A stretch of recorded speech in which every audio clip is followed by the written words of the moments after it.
భగవద్గీత, విష్ణు సహస్రనామ స్తోత్రం, భీష్మ స్తవరాజము, అనుస్మృతి. ఈ 4 భారతంలో ఉన్నవే. భారతంలో లేనిది 5వ గీతట. అదేమిటి అంటే గజేంద్ర మోక్షణం. గజేంద్ర మోక్షణం 5వ గీతగా చెప్పారు. పంచరత్న గీతల్లో 5 గీతారత్నాల్లో రత్నం వంటి గీత ఇది. ఇంత భాగవతంలో ఒక్కటే తీసుకున్నారు చూడండి, మిగిలినవన్నీ భారతంలోవే. అంటే భాగవతంలో ఒక ప్రధానమైనటువంటి ఘట్టంగా చెప్పబడుతుంది గజేంద్ర మోక్షణం. అంతేకాదు దీనికి ఫలశ్రుతులు అనేకం చెప్పారు. ఇందులో సన్నివేశాలని రోజు ఒకసారి గుర్తు చేసుకుంటే చాలు, దానికి ఒక ఫలం ఉందన్నారు. ప్రాతకాల నిద్రలేస్తూనే గజేంద్ర మోక్షణ ఘట్టాన్ని స్మరించుకుంటే చాలు, ఆ రోజు సుదినం అవుతుంది. దుస్వప్నాది దోషాలు పోతాయి, భగవంతుని యొక్క రక్షణ లభిస్తుంది. వాడి ఇహంలో ఆయురారోగ్య ఐశ్వర్యాలు అనుభవించి పరమందు కైవల్యాన్ని పొందుతాడు అని ఫలశ్రుతి మనకు చెప్తున్నది. అంత దివ్య ఫలం గజేంద్ర మోక్షణంలో ఉంది. అయితే గజేంద్ర మోక్షణంలో మహిమాన్వితమైన అంశాలు 2 ఉన్నాయి. ఒకటి సన్నివేశం, 2 స్తోత్రం. అంటే కథా సన్నివేశం 1, 2 గజేంద్రుడు చేసిన స్తోత్రం 1. ఈ 2 దానిలో ప్రధానమైనటువంటి ఘట్టాలు. గజేంద్ర మోక్షం గురించి శాస్త్రం ఇంత వైభవంగా చెప్తూ ఉంటే భౌతికంగా దాని ప్రయోజనం ఎలా ఉంటుందనేది ఎందరికో అనుభవాలు. నాకు తారసపడిన ఒక అనుభవాన్ని వాళ్ళ స్వామి సన్నిధిలో పంచుకుంటున్నా. ఒకచోట భాగవత సప్తాహం చెప్తూ గజేంద్ర మోక్షణం ఘట్టం చెప్పడం పూర్తయిన తర్వాత వింటున్న వాళ్ళల్లో సుమారు ఒక 25 ఏళ్ల కుర్రవాడు లేచి, మీరు అనుమతిస్తే వేదిక మీద నా అనుభూతి ఒకటి చెప్పుకుంటానన్నాడు. సరే కానీ నేను వచ్చి చెప్పన్నాం. అతడు చెప్పింది ఏంటంటే, తనకు ఎంతో కావలసిన ఆత్మీయులు వారి పిల్లవాడికి ప్రాణాంతక పరిస్థితి ఏర్పడి, ఇది విదేశాల్లో జరిగిన ఘట్టం. ప్రాణాంతక పరిస్థితి ఏర్పడి హాస్పిటల్లో చేర్చారు. డాక్టర్లు చేతులు తీశారు, రక్షించలేమని. అది మెదడుకు సంబంధించిన భయంకరమైనటువంటి వ్యాధితో బాధపడుతున్నాడు అతను. వెంటనే ఇతడు ఆ పిల్లవాడి తండ్రి కలిసి గజేంద్ర మోక్ష ఘట్టాన్ని పారాయణ చేసేటండి. మొత్తం ఘట్టం పూర్తయిందో లేదో వైద్యులు వచ్చి ఆశ్చర్యపోయాడు. ఆ పిల్లవాడు పూర్తిగా స్వస్థుడయ్యారు, ఆరోగ్యవంతుడయ్యాడని. ఇది గజేంద్ర మోక్ష ఘట్టానుకున్నటువంటి మహిమ అంత గొప్పది. ఎందుకంటే ఆర్తితో గజేంద్రుడు శరణు వేడగానే నారాయణుడు ఆపన్న రక్షణని చేశాడు. అందుకు గజేంద్ర మోక్ష ఘట్టానికి, అందులో సన్నివేశానికి అంత మహిమాన్వితమైనటువంటి విశేషం ఉన్నది. అయితే ఈ ఘట్టాలు వినడం కాదు, తెలిసి వినాలి. ఎందుకయ్యా ఒక అంశాన్ని పట్టుకుని దాని లోతులకు వెళ్ళి చెప్తామంటే, అలా తెలుసుకుంటే ఆ అంశం మనకు ఫలితాన్ని ఇస్తుందట. అందుకే జ్ఞాత్వా కుర్వీత కర్మాణి అని తెలిసి చేసిన దానికి ఫలం ఎక్కువ గనక గజేంద్ర మోక్షం అంటే ఏంటో తెలుసుకుందాం. ఇప్పుడు శ్రవణ ఫలాన్ని మనందరం కూడా స్వామి సన్నిధిలో అనుభవిస్తున్నాం.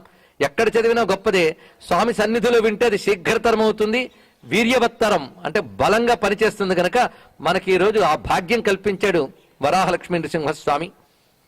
ఇప్పుడు గజేంద్రుడు ఈ కథ చాలా తెలిసినదే, అందుకు క్లుప్తంగా సన్నివేశాన్ని చెప్పుకుంటూ అంతరార్థాల్లోకి ప్రవేశిద్దాం. మనకున్న సమయాన్ని సద్వినియోగం చేసుకుందాం. ఇది జరిగినది తామస మన్వంతరంలో జరిగింది అంటాడు భాగవతంలో. అప్పుడు త్రికూటం అనే పర్వతం, ఆ పర్వతం అనేక అరణ్యాలతో కూడుకున్నది. ఈ త్రికూట పర్వతము భూమి యందున్న పర్వతం కాదు, క్షీరవారాసి నడుమలో అన్నాడు. ఇక్కడ అంటే క్షీర సముద్ర మధ్యంలో ఉన్నటువంటి ఒక ద్వీపం, ఆ ద్వీపంలో ఉన్నటువంటి పర్వతాల్లో ఒకటి త్రికూటం. అంటే గజేంద్ర మోక్షం జరిగినది భూమి యొక్క ప్లేన్లో జరగలేదు, ఈ స్థాయిలో జరగలేదు. అది జరిగింది క్షీరసాగర మధ్యంలో ఉన్నటువంటి త్రికూట పర్వతం మధ్య ఉన్న అరణ్యాల్లో జరిగింది. అరణ్యంలో అనేక జంతువులు ఉన్నాయి. ఆ జంతువుల్లో గజ సమూహం ఉన్నది. ఇటువంటి వాడు ఈ గజేంద్రుడు. ఇంద్ర శబ్దం శ్రేష్ఠత్వాన్ని, ప్రభుత్వాన్ని తెలియజేస్తుంది. అది ఏనుగుల్లో ఏనుగులాగా కాకుండా ఏనుగులకు రాజుగా ఉన్నట్ట. సమానానాం ఉత్తమ శ్లోకోస్తు అని వేదం చెప్పినట్లుగా సాటి ఏనుగుల్లో ఏనుగు కాకుండా ఏనుగుల్లో మళ్ళీ రాజుగా ఉన్నాడు. ఎవడైనా కోరుకునేది ఏంటంటే తాను ఎక్కడ ఏ జాతిలో పుట్టాడో ఆ జాతిలో గొప్పవాడుగా ఉండాలనుకుంటాడు. మానవ జాతిలో ఉన్నవాడు మానవ జాతిలో గొప్పగా ఉండాలనుకుంటాడు. భగవద్ అనుగ్రహం ఉంటేనే శ్రేష్ఠత్వం వస్తుంది. ఎందుకంటే ఈ మాట చెప్పుకుంటున్నాం, విష్ణుమూర్తి అనుగ్రహం వల్లనే ఇతడు గజేంద్రుడయ్యాడు. అయితే ఈ గజేంద్రుడై ఎప్పుడైతే ప్రభు అయ్యాడో, ప్రభువుకి అన్ని సంపదలు ఉంటాయండి, కష్టం తెలియదు. పైగా కాలం అనుకూలిస్తే శత్రువులు కూడా ఉండరు, మంచి దృఢమైన ఆరోగ్యం, పిలిస్తే పలికి సాయం చేసే బలగం, దానికి తోడు అధికారం, ఇవన్నీ ఉంటే మళ్ళీ యవ్వనం కూడా తోడైతే భగవంతుడు గుర్తొస్తాడా? వాటన్నిటి అనుభవిస్తూ ఆనందించేటప్పటికే అయిపోతుంది. అలా ఈ గజేంద్రుడు బాగా అనుభవిస్తూ ఆనందిస్తున్నాడు. గడిచినంత కాలం బాగానే గడుస్తోందండి. ఆయనకు ఎదురు లేకుండా ఉన్నది. సాటి బృందాలతో కలిసి పైలా పచ్చీసులో విహరిస్తున్నాడు అరణ్యాల్లో. వింటూ ఉంటే మనకది వింటున్నట్టు ఉంది కదా. మనకంత భోగం ఎక్కడండి అంతా అని ప్రతి మానవ జీవితము గజేంద్రుడి కథలో కనబడుతుంది. అందుకే సన్నివేశం గొప్పదని చెప్పడంలో విశేషం ఇది. అలాంటి ఈ గజేంద్రుడు ఒకసారి తన యొక్క బృందంతో కలిసి బయలుదేరాడు. బృందం అంటే అటు ఆడ ఏనుగులు ఉన్నాయి, ఇటు కొలుచుకునే మగ ఏనుగులు ఉన్నాయి. వీటన్నిటితో పాటు బయలుదేరి చాలా హుషారుగా అడవంతా తిరుగుతున్నాడు. ఆ తిరుగుతూ అందినివి ఆరగిస్తూ ఉత్సాహంగా విహరిస్తూ ఉన్న సమయంలో మధ్యాహ్నం వేళ కాస్త దాహం తీర్చుకుందాం అనిపించింది మొత్తం ఏనుగుల గుంపులన్నిటికీ కూడా.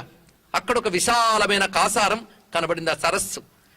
ఆ సరస్సును చూసినటువంటి ఇతర ఏనుగులన్నీ కూడా గజేంద్రుడితో అన్నాయి, ఇందులో దిగుదామా అని. సరే పదండి అన్నారు. అందరూ కలిసి దిగారో, ఒకరినొకరు దించారో, మొత్తానికి అందరూ దిగారు ఆ కాసారంలో. ఆ కాసారంలో దిగాక ఏదో దాహం తీర్చుకుంటే పర్వాలేదండి, దాహం తీర్చుకున్న తర్వాత జలకాలాడాలనిపించింది కనుక దాహం తీర్చుకున్న తర్వాత జలకాలాడారు.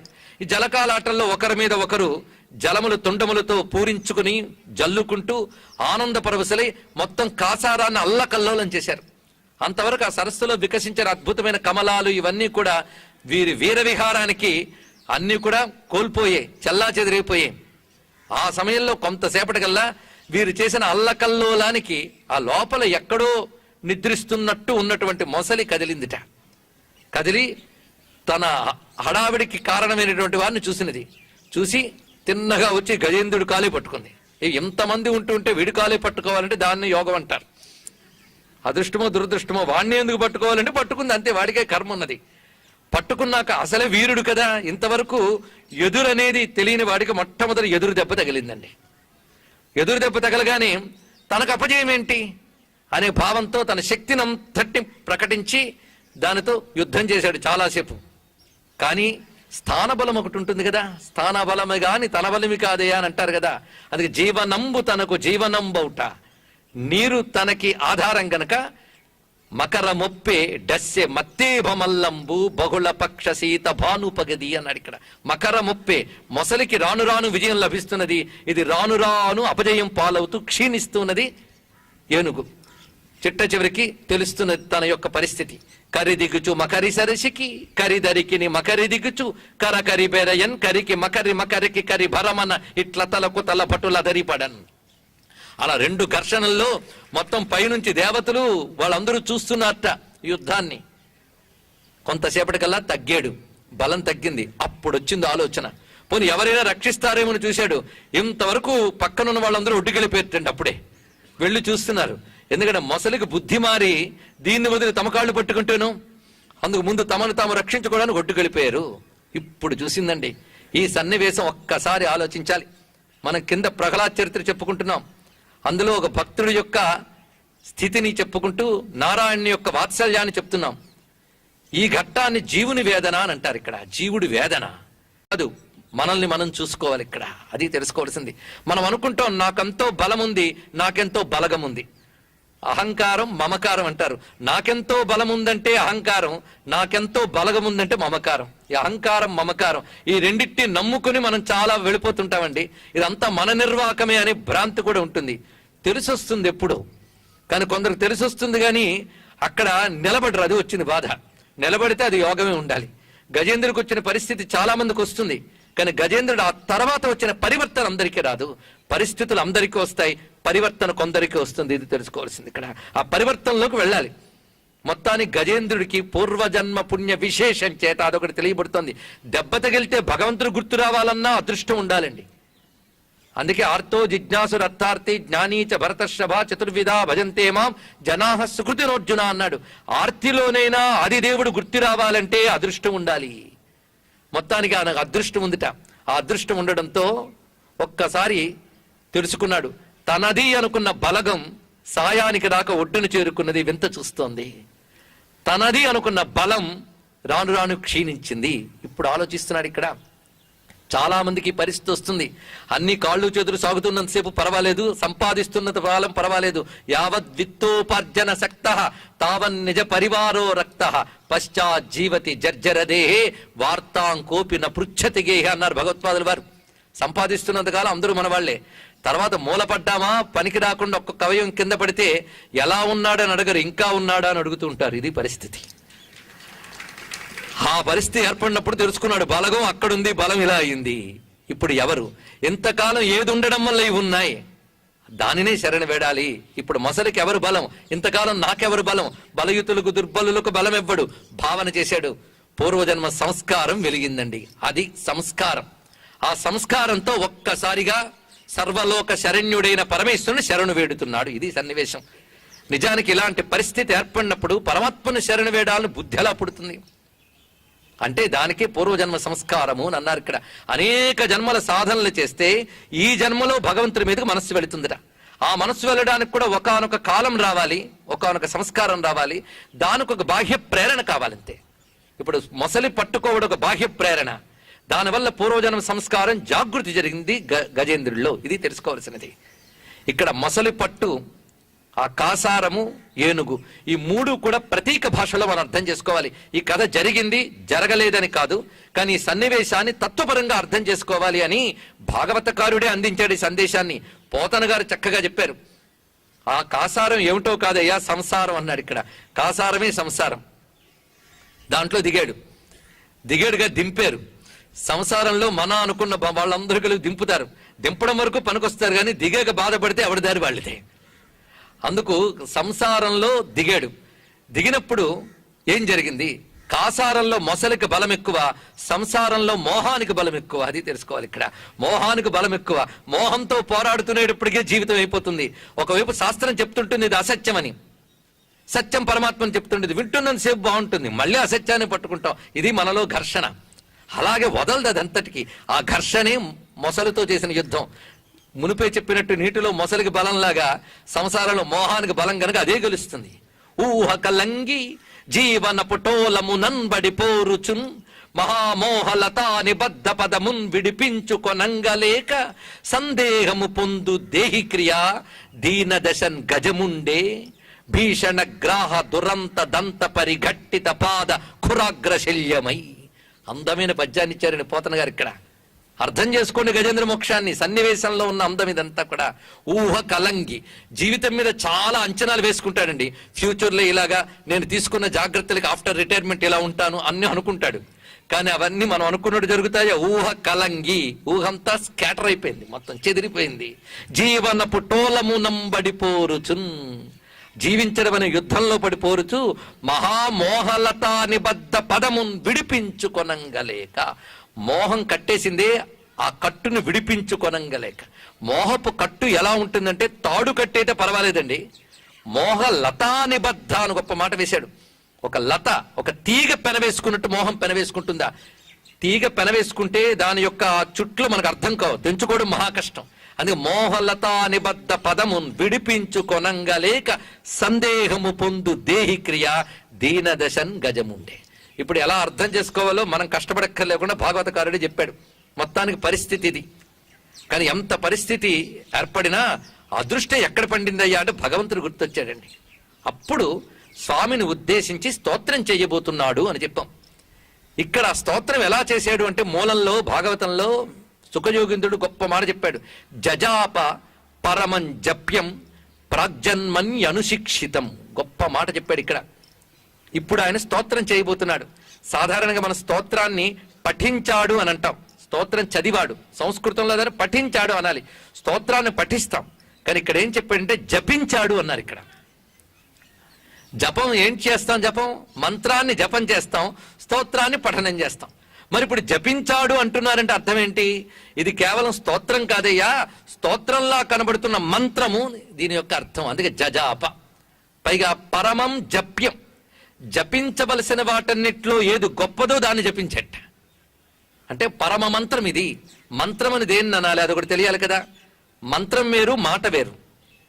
ఏ మాటని పలకడంతోనే శక్తి వస్తుందో దానికి మంత్రం అని పేరు. కనుక శక్తి కలిగిన శబ్దము మంత్రము. కనుక మాట అంటే చాలు, దానికి శక్తి ఉన్నది. అలాంటి శక్తిమంతమైన మంత్రాన్ని జపించాడు. ఇక జపంకి స్తోత్రానికి చిన్న భేదం ఏంటంటే స్తోత్రం కేవలం నోటితో చేస్తే సరిపోతుంది, జపం కేవలం నోటితో చేయకూడదండి. కొంత వాక్కు కొంత మనస్సు కూడా కలవాలి. అందుకే మనస్సు కలిసిన మాట జపం అవుతుంది. అందుకు జజాప పరమం జప్యం అన్నాడు. ఇక్కడ అంత పరమ మంత్రాన్ని జపించాడు ఎవరు? గజేంద్రుడు. అయితే మనకి ఇప్పుడు సందేహం రావాలి, ఇంత స్తోత్రం, ఒక అద్భుతమైన స్తోత్రాన్ని చేయబోతున్నాడు గజేంద్రుడు. ఎలాంటి స్తోత్రం అంటే మంత్రాల్లోకెల్లా గొప్ప మంత్రం, జపించవలసిన వాటిల్లోకెల్లా గొప్ప జపం, భగవద్గీతతో సమానమైన స్తోత్రాన్ని చేయబోతున్నాడు. సామాన్యం కాదు. ఇంత స్తోత్రం చేయాలన్న తెలివి ఒక ఏనుగుకి ఎలా వచ్చిందండి? ఇది పెద్ద ప్రశ్న. గీతా ప్రెస్ గోరఖ్పూర్ వారి పుస్తకం చదివిందా? గొల్లపూడి వీరాస్వామి అండ్ సన్స్ పుస్తకం అది. ఎక్కడి నుంచి వచ్చింది ఇంత జ్ఞానం అంటే గొప్ప మాట అంటున్నాడు, ప్రాగ్జన్మన్యనుశిక్షితం. ప్రాగ్జన్మని అనుశిక్షితం, అనేక జన్మలు చేసినటువంటి సాధన యొక్క ఫలం అదన్నారు ఇక్కడ. అంటే ఏనుగు పూర్వజన్మల్లో ఎంతో సాధన చేసింది. ఆ సాధన అది ఇంక పూర్ణ దశ రాకుండా శరీరం త్యజించాక ఈ జన్మలో పూర్ణ దశకు వచ్చింది. కనుకనే మనం చేసిన సాధన వృధా పోదు, తర్వాత జన్మల్లో కొనసాగుతుంది. ఇది తెలుసుకోవాల్సింది. ఇదే మాటని భగవద్గీతలో చెప్తాడు, తత్రతే బుద్ధి సంయోగం లభతే పౌర్వదేహికం అనొక మాట ఉన్నది. ఆ సమయంలో పౌర్వదేహికం, ఇతర దేహములతో చేసినటువంటి సంస్కారము వాళ్ళ బుద్ధికి వస్తుందట. ఎలా వస్తుంది? ఎవడిస్తాడు? దివ్యం దదామి, నేనిస్తాను, నేను ఆ బుద్ధి యోగాన్ని ఇస్తానని కృష్ణ పరమాత్మ భగవద్గీతలో చెప్పాడు. అందుకే వాడి పూర్వపుణ్య సంస్కారాన్ని అనుసరించి భగవంతుడే బుద్ధి యోగాన్ని ఇస్తాడు. ఇప్పుడు ఆ బుద్ధి యోగం వచ్చిందండి ఇక్కడ. ఇదే పూర్వ పుణ్య ఫల దివ్య జ్ఞాన సంపత్తితో అంటారు ఇక్కడ పోతన గారు తెలుగు చేస్తూ. మొత్తానికి స్తోత్రం ప్రారంభించే ముందు ఒక విచక్షణ, వివేచన ఒకటి చేస్తాడు గజేంద్రుడు. ఆ వివేచన చాలా అద్భుతం. ఏ రూపంబున దీని గెల్తూ ఇక మీదే వేల్పు చింతింతు ఎవ్వారింజీరుదు ఎవ్వరడ్డమిక ఈ వారి ప్రచారోత్తమున్ వారింపంగల వరలెవ్వరు కృపా వ్యాపార పారాయణుల్లేరే మృక్యద దిక్కుమాలిన మొరాలింపన్ ప్రపుణ్యాత్మకుల్. వివేచన చేస్తున్నాడండి. ఏ రూపంబున దీని గెల్తు ఇక మీదే వేల్పు చింతింతు. ఎలా గెలుస్తాను ఇప్పుడు మొసలిని? ఏ దేవతను ఆశ్రయిస్తాను? ఎవ్వారింజీరుదు, ఇప్పుడు ఎవరిని శరణ్ణి వేడుతాను? ఈ వారి ప్రచారోత్తమున్ వారింపంగల వారలెవ్వరు. వారి అనే శబ్దంతో ఇన్ని ఆటలాడచ్చా? తెలుగు మర్చిపోయి బతుకుతున్న వాళ్ళకు ఒక్కసారి గుర్తు చేయడం. వారి అంటే నీరు, వారి అంటే వారి వారు అనే శబ్దంలో. అందుకే వారి ప్రచారోత్తమున్ వారింపంగల, వారించుట అంటే అడ్డగించుట, వారింపంగల వారలెవ్వరు కృపా వ్యాపార పారాయణుల్లేరే మృక్యదా. ఎవరిని ఇప్పుడు మృక్కుతాను? దిక్కుమాలిన మొరాలింపన్ ప్రపుణ్యాత్మకులు. నా మొర ఎవరు వింటారు? పంచభూతాలు చూస్తున్నాయి, వచ్చి సహాయపడ్డాయా? లేదే. చుట్టూ ఉన్నటువంటి వీళ్ళు లేదు. పోనీ నన్ను నేను సహాయపరచుకోగలనా? అది అంతకన్నా లేదు. ఇప్పుడు నాకెవరు దిక్కు? పైగా అలా ఉండేవాడిని, అలా వచ్చాను. తిన్నగా ఉండొద్దు, ఆ అడవుల్లో కూర్చుని హాయిగా, పైగా నాకు చందన వృక్షాల తోటల్లో తిరిగేదాన్ని. ఆ చందన వృక్షాలు మేమందరం తిరుగుతూ ఉంటే మా చెక్కిళ్ల నుండి కారే మద జలాల వల్ల పెరిగినటువంటి చందన వృక్షాలు. వాటిలో చల్లగా కూర్చోకుండా ఇక్కడికి ఎందుకు వచ్చాను? నాదైన చోటు, నా స్వస్థలమైనటువంటి చందన వృక్షాల తోటలో ఉండకుండా ఇక్కడికి ఎందుకు వచ్చాను? పైగా నా చుట్టూ తిరుగుతున్నవి ఈ ఆడ ఏనుగులు, అనేక మంది మగ ఏనుగులు, వీళ్ళందరినీ గుంపు వేసుకుని మరీ వచ్చాను. వీళ్లతోనే అక్కడుంటే ఎన్ని భోగాలు అనుభవించవచ్చు. నానానేక పయూధముల్ వనములోనన్ పెద్ద కాలంబు సమ్మానింపన్ దశలక్ష కోటి కరణీనాథుండనయ్యుండి మద్దానాంబ పరిపుష్ట చందన లతాంత ఛాయలందు ఉండలేక ఈ నీరాస ఇటేల వచ్చితి భయం మెట్లు కదే ఈశ్వరా. నానానేక పయూధముల్, అనేక మగ ఏనుగులు, ఆడ ఏనుగులు. ఆడ ఏనుగుల గుంపు ఎంతంటే 10,00,000 కోటి కరణీనాథుడు. మొత్తం 10,00,000 కోట్ల ఆడ ఏనుగులు గుంపులుట. ఇంతమంది ఆడ ఏనుగులతో హాయిగా తిరుగుతూ ఉండకుండా ఎందుకు ఇటు వచ్చాను అనుకున్నాడు. ఇది వినగానే ఒక స్కాలర్ బయలుదేరాడండి. 10,00,000 కోట్లు ఏమిటో పురాణాలు అలా రాసియడమే నెంబర్స్. అంత జనాభాయే లేదు ప్రపంచం మొత్తం మీద. విమర్శించే కాలానికి కూడా అంత జనాభా లేదులేండి. మరి అంతమంది ఉండారా అంటే ముందే చెప్పుకున్నది ఇక్కడ జరిగిన కథ కాదయ్యా, దాని భూమిక వేరు అన్నాం కనుక అక్కడ లేరని చెప్పడానికి మనం ఎవరం? సాధారణంగా ఇలా మాటలు ఎక్కువ అనే అర్థంలో వాడుతుంటారండి. నువ్వు 1,00,000 చెప్పు, 1,000 చెప్పు, నీ మాట విన్నంటారు. అంటే వాడు 1,000, 1,00,000 చెప్పాని అర్థమా? ఎక్కువని అర్థం. అంతేకాదు ఇందులో ఒక సంకేతం ఉంది. ఇది గజేంద్రుడి జనాభా కాదు, మన జనాభా. ప్రతివాడికి కూడా 10,00,000 కోటి ఆడ ఏనుగులు గుంపు ఉంది తెలుసా? ఎందుకంటే వాడే పెద్ద గజేంద్రుడు. గజేంద్రుడు అంటే ఏమిటో అర్థం తెలుసుకోవాలి ఇప్పుడు. ఇది మరొక సంకేతం. భర్తృహరి ఒక చోట చెప్తాడు, యదాజ్ఞాతం కించిత్ గజమివ మదాంధస్య సమభం అన్నాడు. అంటే నాకు కాసింత జ్ఞానం ఉన్నప్పుడు ఏనుగులాగా నన్ను మించిన వాళ్ళు లేడని గర్వించాను అన్నాడు. అంటే మదానికి గజం పెట్టింది పేరు మదగజం. అల్పజ్ఞానము అజ్ఞానము చేత ఈ దేహమే నేను అనుకుంటాం, నన్ను మించిన వాళ్ళు లేడనుకుంటాం. అలా అనుకున్న వాడందరూ గజేంద్రుడే. ఇప్పుడు అనుకోని వాడెవడో చెప్పండి. అందుకు ప్రతివాడు గజేంద్రుడే. తెలివి యొకింత కల్గునెడ దృప్తుడనై కరిభంగి సర్వమున్ తెలిసి తినంచు గర్వితమతిన్ విహరించితి తొల్లి అని ఏనుగు లక్ష్మణ కవి అనువాదం చేస్తూ చెప్పాడు భర్తృహరి సుభాషితానికి. కాసింత తెలివి ఉన్నప్పుడు ఏనుగులాగా నాకే అంత తెలిసిన తెగ తిరిగానన్నాడు. కానీ గజేంద్రుడు అంటే ఈ దేహమే నేను అనుకునే భ్రాంతితో తిరిగేవాడు. తెలిసిపోయిందిగా దేహాత్మ భ్రాంతి. దానికి తోడు దేహం అనగానే దేహంలో బోల్డ్ ఉన్నాయండి. ఏదో ఒకటి అనుకుంటాం కానీ ఇందులో ఎన్నున్నాయో చూడండి. దీనికి పురాణాలు వేదాంతాలు అక్కర్లే, కాస్త ఆలోచిద్దాం. 10,00,000 కోటి కరణీనాథుడు అన్నాడు కదా, ఈ 10,00,000 కోట్లు ఎక్కడున్నాయో చూడండి. ఇక్కడ మనకు భగవంతుడు 10 ఇచ్చాడు. ఈ 10 పుణ్యమైన పాపమేనా, ఈ 10 సుఖమైన దుఃఖమేనా, ఈ 10 అందరికీ ఉన్నాయండి. పంచ జ్ఞానేంద్రియాలు, పంచ కర్మేంద్రియాలు, కనుక 10 అయిపోయాయి. అయితే 10 అని ఊరుకుంటే లాభం లేదు. ఈ 10తో ఇప్పటికి ఎన్ని చేసుంటాం పనులు చెప్పండి. ఉదాహరణ కన్ను అని ఒక్కదాన్ని చూద్దాం. కంటికి వృత్తి ఏమిటయ్యా అంటే చూడడం. ఇప్పటికి ఎన్ని చూసాం? ఎన్ని చూసామో లెక్కలేదు. అది చూసినప్పుడు ఎన్నిటికి ఆనందపడ్డాం, ఎన్నికి దుఃఖపడ్డాం లెక్కలేదు. అలాగే ఒక్క ఇంద్రియ అనుభూతులే లెక్కలేని ఉన్నాయా లేదా చెప్పండి ఇక్కడ. అలా మొత్తం 10 ఇంద్రియాలకి కూడా మనం సుఖాలు దుఃఖాలు ఎన్ని పొందేమో తెలియదు. వీటిని ఇంద్రియ వృత్తులు అని అంటారు. వృత్తులు అంటే ఆ ఇంద్రియం చేసే పనులు, ఇంద్రియం పొందే అనుభూతులు. ఇవి మొత్తం ఎన్నున్నాయి లెక్క కందలేదు కదా. లెక్క కొందలేనప్పుడు 1,00,000 కోటి అనాల్సిందే. అందుకే 10,00,000 కోటి అంటే ఈ 10 ఇంద్రియాలతో అనంతమైన వృత్తులు చేస్తూ ఉన్నటువంటి జీవుణ్ణైన నేను. ఇదండి దీని యొక్క అర్థం. ఇప్పుడు చెప్పండి, లెక్క సరిపోయింది కదా. ఆ నేను హాయిగా నా చోట్ల నేను ఉండకుండా బయటకు ఎందుకు వచ్చాను? దీని అర్థం ఏంటంటే అంతర్ముఖుణ్ణి ఆనందాన్ని పొందకుండా బహిర్ముఖుణ్ణి సంసారంలో ఎందుకు పడ్డాను. ఇది ఇక్కడ బహిర్ముఖత్వమే దిగిరావడం. అందుకే బహిర్ముఖత్వంలో అడవిలోకి పడ్డాడుగా. అడవి ఎంత భయంకరంగా ఉందో తెలుసా? అది మరియును మాతులుంగ లవంగలుంగ చూతకేతకి వల్లాత కామ్రాతక సరళ పనస బదరి వకుళ్ళ వంజుల వట కుటజ కుంద కురవక కోవిదార ఖర్జూర నారికేళ సింధువార చందన పిచుమంద మందార జంబూ జంబీర మాధవి మధుక తాల తక్కోల తమాల హింతాల రసాల సాల బిల్వాబల క్రముక కదంబ కరవీర కదలీ కపిత్త కాంచన కందరాల శిరీష శింసుపాశోక పలాస నాగ పున్నాగ చంపక శతపత్ర మరువక మల్లిక మతల్లిక ప్రముఖ నిరంతర వసంత సమయ సౌభాగ్య సంపదంకురిత పల్లవిత కుసుమిత ఫలిత లలిత విటప విటపి వీరున్నివహంబును అన్నాడు. ఎంత భయంకరమైన అరణ్యం! వింటేనే భయం వేసింది కదా. మొత్తం 54 రకాల చెట్లను వర్ణించాడండి ఇక్కడ. అలాంటి అడవిలోకి వచ్చి పడి ఈ కాసనాలు ఇరుక్కుపోయాని ఇది బాధపడుతున్నాడు.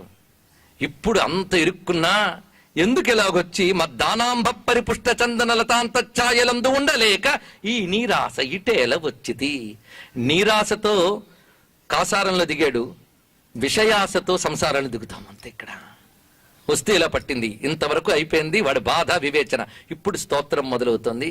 ఇది స్తోత్రం మాత్రమే కాదు, మంత్రం అని చెప్పుకున్నాం. ఈ స్తోత్రానికి ఒక్కటి వ్యాఖ్యానించుకుంటే సరదాగా 3 రోజులు పడుతుందండి. మనకు అంత అవకాశం లేదని ముందు తెలిసి కూర్చున్నాం. క్లుప్తంగా సారాన్ని పట్టుకుందాం, ప్రధానమైనవి పట్టుకుందాం. ఇక్కడ మొట్టమొదట 2 శ్లోకాలు చాలు, మంత్రంలా ఉంటాయి. ఆ 2 శ్లోకాలు రోజు చదువుకున్నా చాలు. అంత అద్భుతమైన శ్లోకాలు. మొత్తం ఆ 2 చదువుకున్నా చాలంటగా ఉన్నవి.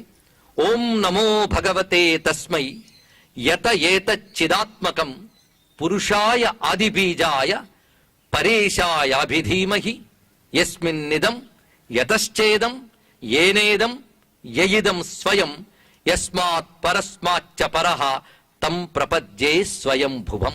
ఇది మొదట వచ్చిన 2 శ్లోకాలు. కొంచెం జాగ్రత్తగా పరిశీలించితే గాయత్రి మంత్ర రహస్యం ఇందులో కనబడుతుంది, విష్ణు మంత్రము కనబడుతుంది ఇందులో. అందుకు ఓం నమో భగవతే తస్మై యత ఏతచ్చిదాత్మకం పురుషాయ ఆదిబీజాయ పరేశాయ అభిధీమహి అన్నాడు ఇక్కడ. ధీమహి అంటే ధ్యానిస్తున్నాను, ఉపాసిస్తున్నాను. ఎవరిని ఉపాసిస్తున్నామంటే నమో భగవతే తస్మై, భగవానుడైన ఆయనను. తస్మై అనే మాట సామాన్యం కాదండి. గాయత్రి మంత్రంలో మొదలక్షరమైన తచ్చబ్దమే ఇది. తత్ అదే పుంలింగంలో సహా. ఆయనకు నమస్కారము. ఆయన అంటే మాటకి మనసుకి అందని పరమాత్మ. ఆయన భగవాన్. భగవాన్ అంటే శక్తి సంపన్నుడు, జ్ఞాన సంపన్నుడు. ఇప్పటికీ అర్థం తెలుసుకుంటే చాలు, లేకపోతే భగవాన్కే చాలా అర్థం అవుతుంది. కానీ నమో భగవతే తస్మై, సర్వ జ్ఞాన సంపన్నుడు, సర్వశక్తి సంపన్నుడు అయినటువంటి ఆయనకు నమస్కారము. ఓం నమో భగవతే తస్మై. ఆయనంటే ఎవరు? యత ఏత చిదాత్మకం, ఏ చైతన్య స్వరూపము వలన ఈ జగత్తంతా ఉద్భవించిందో ఆయనకి నమస్కారము. ఆయన పురుషాయ, ఆయనే పురుషుడు. పురుషుడు అంటే అర్థం ఏంటంటే పూర్ణత్వాత్ పురుష, పరిపూర్ణుడు అని అర్థం. సృష్టిలో ప్రతివాడు లోపాలతోనే ఉంటాడండి. ఏ లోపము లేనివాడు భగవంతుడు ఒక్కడే. అందుకే పరిపూర్ణుణ్ణి పురుషుడు అనాలి. మనకు కూడా పురుషుడు అంటారు కదా. లేదండి మగాళ్ళని పురుషుడు అంటారండి. కాదు, ఆడవాళ్ళని కూడా పురుషుడు అంటారండి. పురుషుడు అంటే మానవుడు అని అర్థం. మానవుడు అంటే మగాడేనా? కాదు కదా. స్త్రీ పురుషులు ఇద్దరు కలిసి మానవులు అంటాం. అలాగే పురుషుడు అంటే మానవులకు పురుష శబ్దం ఉన్నది. ఎందుకో తెలుసా? ఇతర జంతువుల కంటే మానవులు పూర్ణులు గనక మానవులకు పురుషులు అంటారండి. ఇది తెలుసుకోవాల్సినది. అదేవిధంగా శరీరం అనే పురంలో ఉన్నవాడు కనుక పురుషుడు. వీడికైతే అర్థం. కానీ భగవంతుడికి చెప్పేటప్పుడు అలా చెప్పకూడదు. అర్థం పూర్ణత్వాత్ పురుష, ఆయన పరిపూర్ణుడు. అది ఇక్కడ. అది పురుషాయ ఆది బీజాయ. ఈ సృష్టంతో ఒక వృక్షం అనుకుంటే దానికి మూలమైన వాడు పరమాత్మ. అందుకు మూలమైన వాడు గనక ఆది బీజాయ. ఆది అయిన వాడు మూలమైన వాడు. అందుకు రెండు శబ్దములు వేశారు. ఆది బీజాయ, పురుషాయ ఆది బీజాయ, పరేశాయ, ప్రభువులకు ప్రభు. ఆయన పైన మరెవడు ప్రభువు లేడు. ఆయన అధీనంలోనే సమస్త విశ్వం ఉంది. అందుకే పరేశాయ, ఆయనకు అభిధీమహి, అన్ని విధాలా ధ్యానిస్తున్నాను, ఉపాసిస్తున్నాను. ఇది ఈ శ్లోకంలో అర్థం. ఇది జాగ్రత్తగా వింటే మనకి ఏదో ఒక రూపము ఒక నామము కనబట్టలేదు. చూడండి, పరమాత్మ పరమేశ్వరుడు అని ఒక నామరూపాతీతమైన ఈశ్వర తత్వాన్ని చెప్తున్నాడు. ఇదే మన సంస్కృతిలో హిందూ మతంలో గొప్పతనం ఏంటంటే, నామరూపాలకు అతీతమై సృష్టి స్థితులు ఇవన్నీ చేస్తూ సర్వమును తన అధీనంలో పెట్టుకున్న పరమేశ్వరుడు కూడా ఉన్నాడు. ఆ పరమేశ్వరునే కొందరు విష్ణు అంటారు, కొందరు రాముడు అంటారు, కొందరు కృష్ణుడు అంటారు, కొందరు శివుడు అంటారు, కొందరు గణపతి అంటారు, కొందరు అమ్మవారు అంటారు. అంతే, పరమేశ్వరుడు ఒక్కడే. ఇది తెలుసుకుంటే చాలు. అందుకే ఇక్కడ గజేంద్రుడు చేసిన స్తోత్రము ఏ దేవతా భక్తుడైనా చదువుకోవచ్చండి. ఆ మాటకొస్తే ప్రతి మతం వాడు చదువుకోవచ్చు. అన్ని మతాల వాళ్ళు చదువుకోగలిగినటువంటి విషయం ఇచ్చిన ఒకే ఒక్క మతం హిందూ మతం. తెలుసుకోండి ఇక్కడ. అందుకే హిందూ మతం దగ్గరకు వచ్చి ఎవడు మరొక మతం చెప్పక్కర్లేదు. అది భ్రాంతి, అజ్ఞానం, దుర్మార్గం. తెలుసుకోండి ఇక్కడ. అది హిందూగా పుట్టినవాడు మరో మతంలోకి వెళ్ళక్కర్లేదు. ఎందుకంటే అన్ని మతాలకు కావలసిన జ్ఞానం హిందూ మతంలో ఉన్నది. ఇక్కడున్నది ఎక్కడే లేదు. ఎక్కడ వాళ్ళకి కావలసిన ఎక్కడి నుంచే వెళుతుంది అని స్వామి వివేకానంద చెప్పిన మాటలను తెలుసుకోండి ఇక్కడ. అందుకు ఎవడయ్యా భగవంతుడు అంటే, సృష్టి స్థితి లయలన్నీ ఎవడు చేస్తున్నాడో, ఎవడి అధీనంలో ప్రపంచమంతా ఉందో, ఎవడు పరిపూర్ణుడో ఆయనకు నమస్కారము. ఇది దీని యొక్క అర్థం. అంతేకాదు, భగవంతుడి యందు ఈ సృష్టి కలుగుతోంది, పెరుగుతోంది, లయమైపోతుంది. ఆయన నుండే కలుగుతోంది, ఆయన వల్లే కలుగుతుంది, ఆయనలోనే పెరుగుతోంది, ఆయనలోనే లయమైపోతుందట. యస్మిన్నిదం యతశ్చేదం ఏనేదం యయిదం స్వయం. అద్భుతమైన మాట చెప్పాడండి. ఆయన యందు పుడుతోందట, ఆయన యందే ఉంటోందట, ఆయనలోనే లీనమవుతోందట. పైగా ఈ విశ్వమంతా ఆయనేట. 4 వాక్యాలు వచ్చాయి. ఇది కొంచెం కన్ఫ్యూజన్ లా ఉన్నా అర్థం చేసుకునే చిన్న ప్రయత్నం చేద్దాం. కెరటాలు సముద్రంలోనే పుడుతున్నాయి, సముద్రంలోనే పెరుగుతున్నాయి, తిరిగి సముద్రంలోనే లయమైపోతున్నాయి. కెరటాలన్నీ సముద్రమే. ఇప్పుడు అర్థమైపోయింది కదా. కనుక కెరటాలు సముద్రంలోనే పుట్టి సముద్రంలో పెరిగి సముద్రంలో లయమవుతున్నాయి. కెరటాలన్నీ సముద్రమే. అలా పరమాత్మ సముద్రం లాంటి వాడు, ప్రపంచం కెరటాల వంటిది. కనుక కెరటాల వంటి ప్రపంచం పరమాత్మ అనే సముద్రంలోనే పుట్టి ఆయనలోనే పెరిగి ఆయనలోనే లయమైపోతుంది. ఇప్పుడు తెలిసింది కదా. ఇప్పుడు కెరటములన్నీ సముద్రమే, ప్రపంచం అంతా పరమాత్మ. ఇది అర్థం చేసుకోవాలి. అలాంటి ఆ పరమాత్మకు నమస్కారం. చిత్రం ఏంటంటే, ఈ కెరటాలు పుడుతున్నాయి, పెరుగుతున్నాయి, పోతున్నాయి. సముద్రము అలాగే ఉంటుంది. కనుకనే పుట్టిన కెరటానికి పుట్టుక, పెరుగుట, పోవుట ఉంది గాని ఆధారమైన సముద్రానికి మాత్రం పుట్టడం లేదు, పెరగడం లేదు, తరగడం లేదండి. అందుకే సృష్టికి వికారం ఉన్నాయి కానీ సృష్టికర్తకి వికారం లేదు. ఆయనకి ఏవీ లేవు. ఆయన సృష్టికి అతీతుడు, సృష్టి యందు ఉన్నవాడు. ఇది తెలుసుకోవాల్సినది. అందుకే ఇది తాను కాకుండా కూడా అతీతంగా ఉన్నవాడెవడో ఆ పరమాత్మకు నమస్కారము. ఆయనను నేను శరణు వేడుతున్నాను అన్నది ఇక్కడ. అందుకే యస్మిన్నిదం యతశ్చేదం ఏనేదం యయిదం స్వయం యస్మాత్ పరస్మాచ్చ పరః. తన నుండి తయారైన ప్రపంచానికి కూడా ఎవడు అతీతుడో ఆ స్వయంభువం. అయ్యా, ఆయన వల్ల అన్నీ కలిగాయి అన్నారు. ఆయన దేని వల్ల కలిగాడండి అంటే, ఆయన కలగడం ఏంటయ్యా? ఆయన ఉన్నవాడు, ఆయన ఎప్పుడూ ఉన్నవాడు. తనంత తాను ఏ రూపమైనా ధరించగలిగేవాడు. అందుకే స్వయంభువం. తనంత తాను తనను వ్యక్తపరచుకోగలడు పరమాత్మ. అంతే కదా. నరసింహస్వామిని ఎవరు పుట్టించారు? ఇప్పుడు గజేంద్రుడిని రక్షించడానికి వస్తాడు. ఆయన ఎవరు పుట్టిస్తారు? తనను తానే తన ఇచ్ఛ కొద్దీ వ్యక్తం చేసుకుంటాడు, తన ఇచ్ఛ కొద్దీ తానే ఉపసంహరించుకుంటాడు. అందుకే స్వయంభువం. అలాంటి స్వామిని ప్రపజ్జే, శరణు వేడుతున్నాను. ఇవి 2 శ్లోకాలండి. ఈ 2 శ్లోకాలు రోజు భగవంతుడి ముందు నిలబడి చేసుకున్నా చాలు. కనీసం సూర్యుడు ఉదయించాక ఆ సూర్యుల్లో నారాయణుడున్నాడని భావన చేసి 2 శ్లోకాలు చదువుకుంటే ఆరోగ్యం బాగుంటుంది, ఆయుష్ బాగుంటుంది, సంపదలు వస్తాయి. ఈ 2 శ్లోకాలు అంత విశేషమైనది. అయితే ఇందులో మొత్తం భగవంతుడు అంటే ఏమిటి అనే దానికి స్పష్టమైన డెఫినిషన్, నిర్వచనం ఉంది. ఆలోచిస్తే చాలు. భగవంతుడు అంటే ఏమిటి? అంటే ఇందులో ఉందండి, మీరు ఎక్కడ వెతకక్కర్లేదు. ఆ భగవంతుడు నువ్వేం చేయాలి? రెండు ఇందులో మనం చేయాల్సినవి కూడా.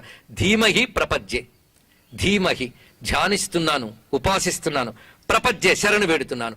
శరణు వేడడం అంటే మన అహంకారం వదిలి ఆయన్నే పట్టుకునుట. శరణు వేడుతున్నాను, ఈ రెండూ చేస్తే చాలు, స్వామి అనుగ్రహిస్తాడు. ఇంతవరకు మనం చదువుకున్న ఈ సంస్కృత శ్లోకాల్ని మరొక్కసారి చెవులారా విని ధన్యులమవుదాం. ఓం నమో భగవతే తస్మై, ఓం నమో భగవతే తస్మై యత ఏతచ్చిదాత్మకం పురుషాయ ఆది బీజాయ పరేశాయ అభిధీమహి యస్మిన్నిదం యతశ్చేదం యేనేదం యయిదం స్వయం యస్మాత్ పరస్మాచ్చ పరః తం ప్రపద్యే స్వయం భువం. ఈ రెండు శ్లోకాల్లో, సంస్కృత శ్లోకాల్లో మంత్రశక్తి ఉంటుందండి, అందుకు చెప్పుకున్నాం. అయితే ఈ రెండు శ్లోకాల్లో చెప్పిన భావం అంతా తీసుకుని ఒక్క పద్యంలో పోతన గారు అందిస్తున్నారు. ఎవ్వని చే జనించు జగము, ఎవ్వని లోపల ఉండు లీనమై, ఎవ్వని యందుడిందు పరమేశ్వరుడెవ్వడు, మూల కారణం బెవ్వడు, అనాది మధ్యలయుడెవ్వడు, సర్వము తనయైన వాడెవ్వడు, వానిని ఆత్మభవు స్వయంభువం, వాని ఆత్మభవు ఈశ్వరు నే శరణంబు వేడెదన్. ఇది చెప్తున్నారు ఇక్కడ. ఒక్క పద్యం చాలండి. ఇప్పుడు ఈ పద్యాన్ని ఏ మతం వాడినో కొంచెం ఆలోచించండి, వాడికి సరిపోయినట్టు అనిపిస్తుంది. అందుకే గజేంద్రుడు చేసిన స్తోత్రం యూనివర్సల్ ప్రేయర్ అంటారు దీన్ని. దీన్నే నిర్విశేష బ్రహ్మస్తుతి అంటుంది భాగవతం. నిర్విశేష బ్రహ్మస్తుతి. విశేషము అంటే పర్టికులర్, నిర్విశేషం అంటే జనరల్. పర్టికులర్ గా ఇది అని చెప్పకుండా సర్వవ్యాపకమైన పరతత్వం గురించి చెప్తున్నటువంటి అద్భుతమైన స్తోత్రం ఇది. అందుకే ఇందులో ఉన్న భావాలు ఒక్కొక్కటి వ్యాఖ్యానించుకోవలసిన అవసరం ఉన్నది. అది గురువు దగ్గర పాఠంలా నేర్చుకుంటే ఒక 4 రోజులు హాయిగా చెప్పుకోవచ్చండి. కనీసం భావం తెలుసుకోవాలంటే 3-4 రోజులైనా వినాలి. అలా చెప్పిన సందర్భాలు కూడా ఉన్నాయి. ఇప్పుడు ఆ సందర్భం కాదు. మొత్తానికి ఆ స్తోత్రంలో అంత విశేషం ఉన్నది. ఆ స్తోత్రం తర్వాత ఆలోచిస్తుంటే జగత్తంతా కలిగిస్తున్నాడు, తిరిగి లోపలికి లాగేసుకుంటున్నట్ట. ఒక పరి జగముల వెలినిడి, ఒక పరి లోపలికి గొనుచు, ఉభయము తానై అయ్యకలంక సాక్షియగు. ఒకసారి వ్యక్తం చేసి ఒకసారి లోపలికి లాక్కుంటూ ఈ జగత్తుకి సాక్షిగా ఉన్నటువంటి పరమాత్మకు నమస్కారము. పైగా ఇవన్నీ సృష్టిస్తున్నాడు, వీటిలో ఉంటూ నడిపిస్తున్నాడు, ఇవి పోయినా తాను ఉంటున్నాడు. ఆయన అర్థం చేసుకోవాలంటే ఈ ప్రపంచ దృష్టికి అతీతంగా చూడగలగాలి. సముద్రాన్ని అర్థం చేసుకోవాలంటే కెరటాల పరిమిత దృష్టిని దాటిపోవాలి మనం. అలాగే లోకపు పరిమిత దృష్టిని దాటిపోవాలి. లోకం అంటే మనం చూసేటువంటివి. లోకం అంటే లుక్ నుంచి శబ్దం వచ్చింది. లుక్ అంటే ఏ భాషలో? ఇంగ్లీష్లో, సంస్కృతంలో కూడా ఇది లుక్కులు, చెవులు, చా. ఇది లుక్కు, లోకం. కనబడేదంతా లోకమే. చచ్చే కొన్ని లోకాలు కనబడితే పరలోకాలు, అవి లోకాలే. కానీ కనబడేవన్నీ లోకములే. మన కంటితో చూడగలిగేవి, చూడలేనివి కూడా లోకములే. ఈ లోకాలు కొన్ని ఉంటాయి. లోకంలో జీవులు ఉంటారు. ఈ లోకాన్ని కంట్రోల్లో చేసే లోక పాలకులు ఇంద్ర యమ వరుణాదులు ఉంటారు. వీళ్ళందరూ ఉన్నంతకాలం వాళ్ళల్లో శక్తిగా ఉంటాడు, వీళ్ళు పోయినా ఆయన ఉంటాడట. లోకంబులు లోకేశులు లోకస్తులు తెగిన తుదిన లోకంబగు పెంచీకటి కవ్వల ఎవ్వండే కాకృతి వెలుగు అతని నేసే వింతున్. ఒక్కొక్క మాట ఎంత విశేషమో చూసారా? ఇది పట్టుకుని పాశ్చాత్యులు ఆశ్చర్యపోతున్నారు. అయ్యా, సృష్టి లేని దశ ఒకటి ఉన్నది, సృష్టి అంతా లహించిపోయిన దశ ఒకటి.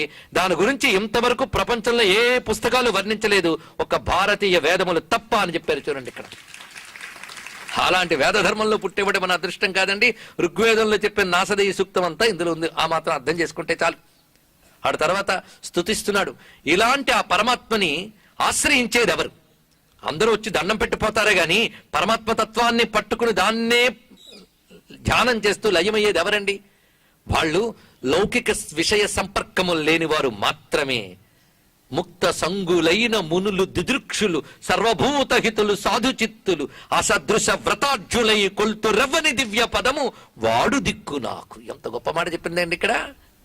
వాళ్ళ సామాన్యుల ముక్త సంగులు, లౌకిక విషయముల సంపర్కం లేని వారు. మునులు అనే శబ్దానికి 2 అర్థం ఉందండి. మొన్న ఈ మధ్య ఒక ఆయనకి ముని ఋషి అన్నారు, ఎందుకంటే గడ్డం బాగా పెంచేట. అది కాదు ఋషి ముని అంటే. ముని శబ్దానికి రెండు అర్థాలు. ముని అంటే మానసిక వికారములు లేనివాడు, మౌనము కలవాడు ముని. మౌనము అంటే మానసిక వికారములు లేకపోవడం, అంతేగాని మౌన వ్రతాలు మూగతనం కాదండి ఇక్కడ. అలాగే ముని అంటే మరొక అర్థం మననశీలత్వాత్ ముని, నిరంతరం పరమాత్మతత్వాన్ని మననం చేసేవాడు ముని. అది మననం చేయడం వల్ల మానసిక వికారాలు అణగినవాడు ముని. అలాంటి మునులు ఏం చేస్తారంటే దిదృక్షులు, వాళ్ళు నిరంతరం పరమాత్మను చూడాలని తపన కలిగి ఉంటారట.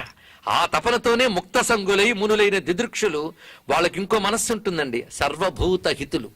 వాళ్ళు ప్రతి ప్రాణికోటి పట్ల వీడు నావాడు వీడు పైవాడనే రాగద్వేషాలు ఉండవు, అందరి పట్ల హితబుద్ధి కలిగి ఉంటారు. వాళ్ళు సర్వభూత హితులు, సాధు చిత్తులు, సద్గుణాలు వాళ్ళ చిత్తంలో సహజంగా ఉంటాయి. అలాంటి వాళ్ళు పరమాత్మను ఆశ్రయిస్తారట. ఎలా ఆశ్రయిస్తారో తెలుసా? అసదృశ వ్రతాఢ్యులై, సామాన్యం కాదు. వాళ్ళు నియమబద్ధంగా పరమాత్మను ఆశ్రయిస్తారు. ఆ నియమం చెక్కు చెదరదండి. అలాంటి నియమాలు ఎవరు అనుసరించలేరు. అలాంటి కఠోర నియమాలు అనుసరించి పరమాత్మను కొలుచుకుంటారు.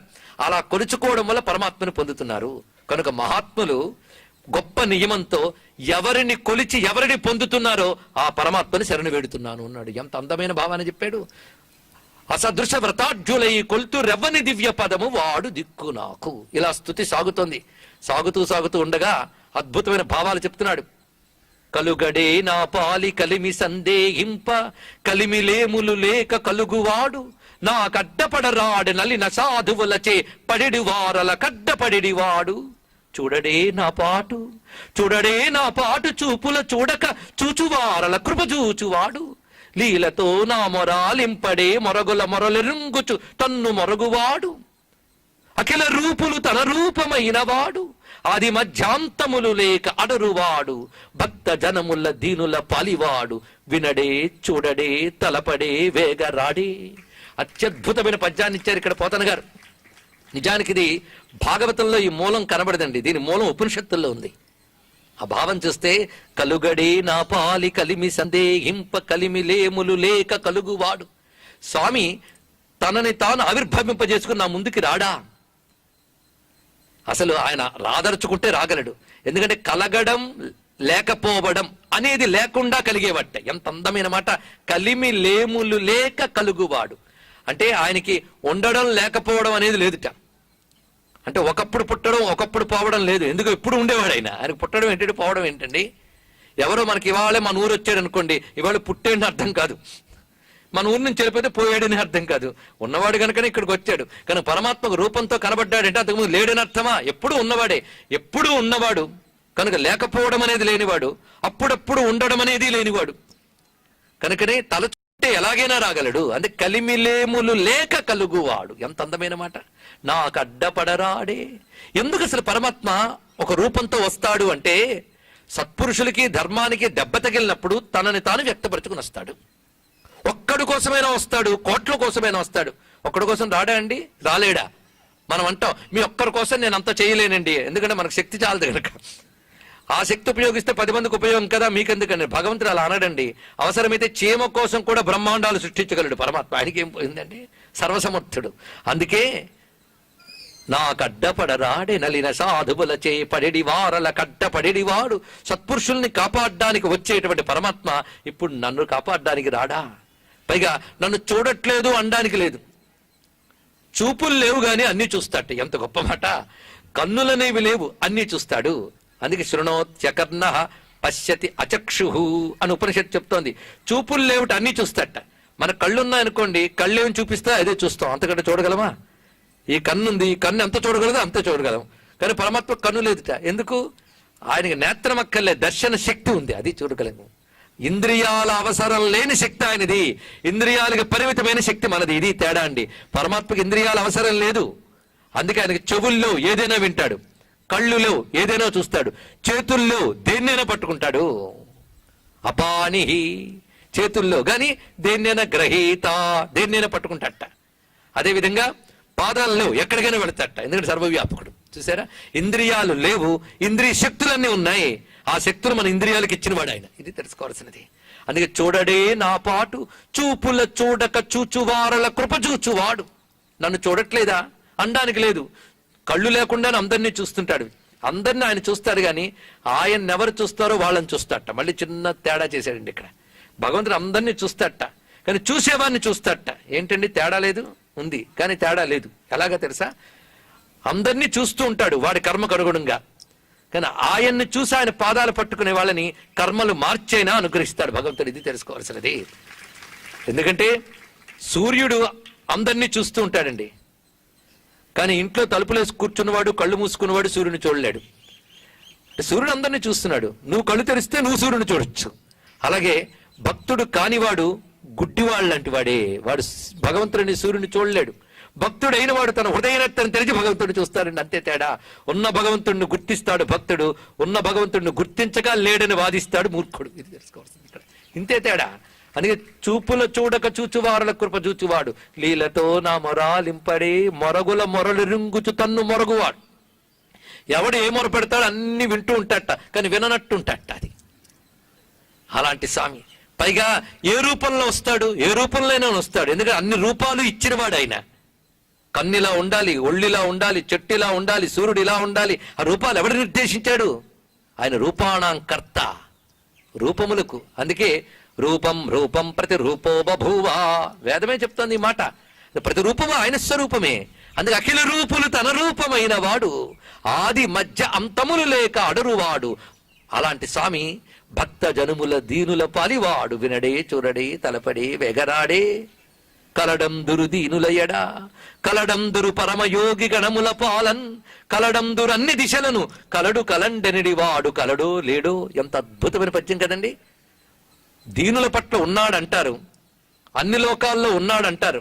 అందరూ ఉన్నాడనేవాడు ఉన్నాడో లేడో అని డౌట్ వచ్చిందట. ఈ డౌట్ ఎవరికి వచ్చింది? గజేంద్రుడికి రాలేదండి. అది ఇక్కడ ఆశ్చర్యమైన అంశం. ఈ శ్లోకము మూల భాగవతంలో లేదు, పోతన గారి భాగవతంలో ఉంది. అంటే అసలు గజేంద్రుడు కలడో లేడో అనుకునే డౌట్ ఉన్నవాడు కాడు. ఇది తెలుసుకోవాల్సినది ప్రధానమైన. అందుకు ఆగి చెప్తున్నా, ఇది చర్చ చేసుకోవాల్సిన అంశం. ఎందుకంటే భగవంతుడు ఉన్నాడు అని నమ్మినవాడు ఉన్నాడో లేదో అని డౌట్ పడితే ఫలం రాదండి. ఎంతవరకు సందేహం ఉంటుందో అంతవరకు ఫలం రాదు. ఇది తెలుసుకోవాలి ఇక్కడ. సందేహం లేని నమ్మకానికి శ్రద్ధ అని పేరు. శ్రద్ధ ఉంటేనే ఫలితం. మరి శ్రద్ధ లేదండి, కొంచెం నమ్మకం ఉంటే కొంచెం ఫలితం వస్తుంది, రాదని కాదు. అంతే కదండి.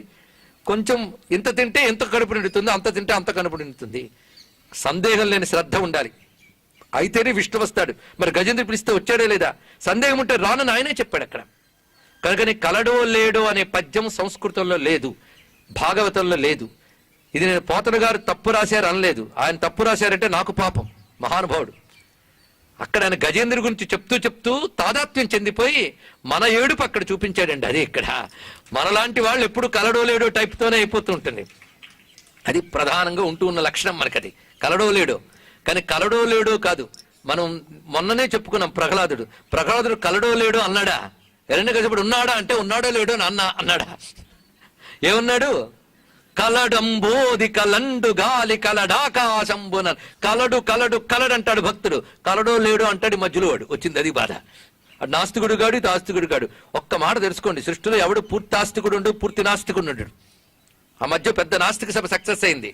ఆ లీడర్ని అడిగారు, ఏమండి ఎలా జరిగిందండి మీ సభ అని. ఏదో దేవుడి దైవాలు బాగా జరిగిందండి అన్నాడు. వాడు నాస్తికుడికైనా వాళ్ళ లోపల ఎక్కడో ఉంటుందండి. ఆస్తికుడికైనా దేవుడు ఉంటానంటాడు, మళ్ళీ భయపడిపోతుంటాడు. అంటే వాళ్ళ లోపల అపనమ్మకం ఉంది. కనుక మనం అందరం రెండిట్లో ఊగులాడి వాళ్ళమే, కలడో లేడో టైపు గాళ్ళం. కానీ గజేంద్రుడు అలాంటి వాడు కాడు.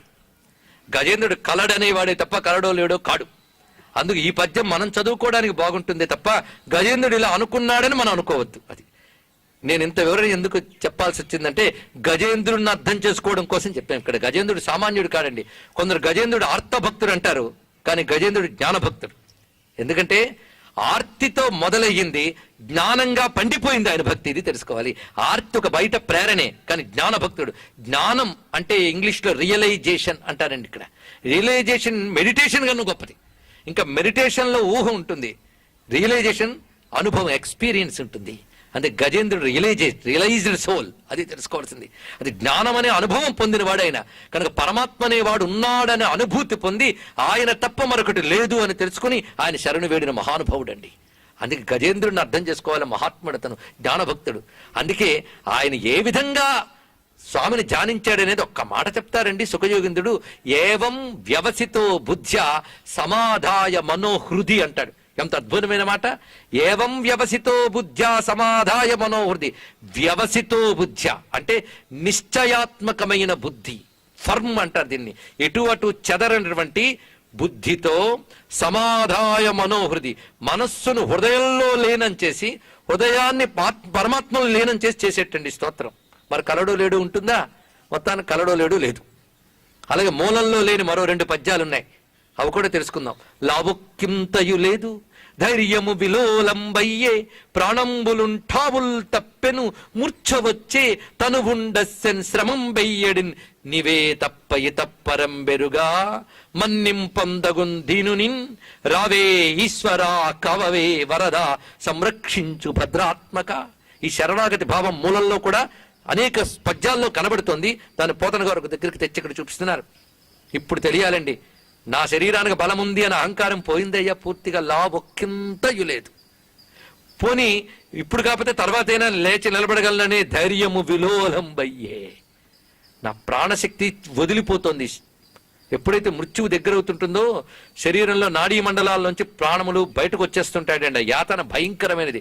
ప్రాణానాంగ్రంథిరశరుద్రోమా విశాంతక వేదంలో వర్ణించారు. ఇక్కడ ఆ ప్రాణగ్రంథులు విడివిడిపోతున్నాయి, శరీరం పట్టు సల్లిపోతోంది. అందుకే ప్రాణంబులుంఠావుల్ తప్పెను మూర్ఛ వచ్చే తనువుండస్యన్. చూసారా, ఇంకాసేపు అయితే స్తోత్రం చేయడానికి కూడా బుద్ధి రాదండి. అందుకే శరీరంలో పటుత్వం ఉన్నప్పుడే శరణు వేడాలి, తర్వాత శరణు వేడాలనే పటుత్వం కూడా పోతుంది. ఇది తెలుసుకోవాల్సింది ఇక్కడ. అందుకే ఇంకా నేను తర్వాత ఏం చేయగలనో తెలీదు. ఇప్పుడు ఆఖరిగా అనవలసిన మాట అంటున్నాను. ఆఖరిగా అనవలసిన మాటే కాదు, ఒక్క మాట చాలుట. ఏమిటి? నీవే తప్ప హితప్పరంబెరుగా. మాట విషయం సామాన్యం కాదండి. నువ్వు తప్ప అన్యము లేదు. చాలా గొప్ప విషయం ఇది. ఒకసారి రమణ మహర్షి దగ్గరికి ఒక ఆయన వెళ్ళేట. వెళ్ళి శరణాగతి అంటే ఏమిటి ఇది చర్చ వచ్చిందండి. ఒక ఆవిడంది, మీరు చెప్పే వేదాంతం కంటే శరణాగతి చాలా గొప్పది కదండి అంది. శరణాగతి అంటే ఏమిటమ్మా అన్నట్ట స్వామి మళ్ళీ తిరిగి. అంటే ఆవిడ చెప్పింది, శరణాగతి అంటే ఏ కష్టం వచ్చినా భగవంతుని దిక్కు అనుకోవడం అండి అని. అది కాదన్నాడు రమణ మహర్షి. చూడండి, ఇక్కడ శరణాగతి అంటే ఏమిటో ఇక్కడ తెలుసుకోవాలి. శరణాగతి అంటే ఏ కష్టం వచ్చినా భగవంతుని దిక్కు అనడం కాదుట.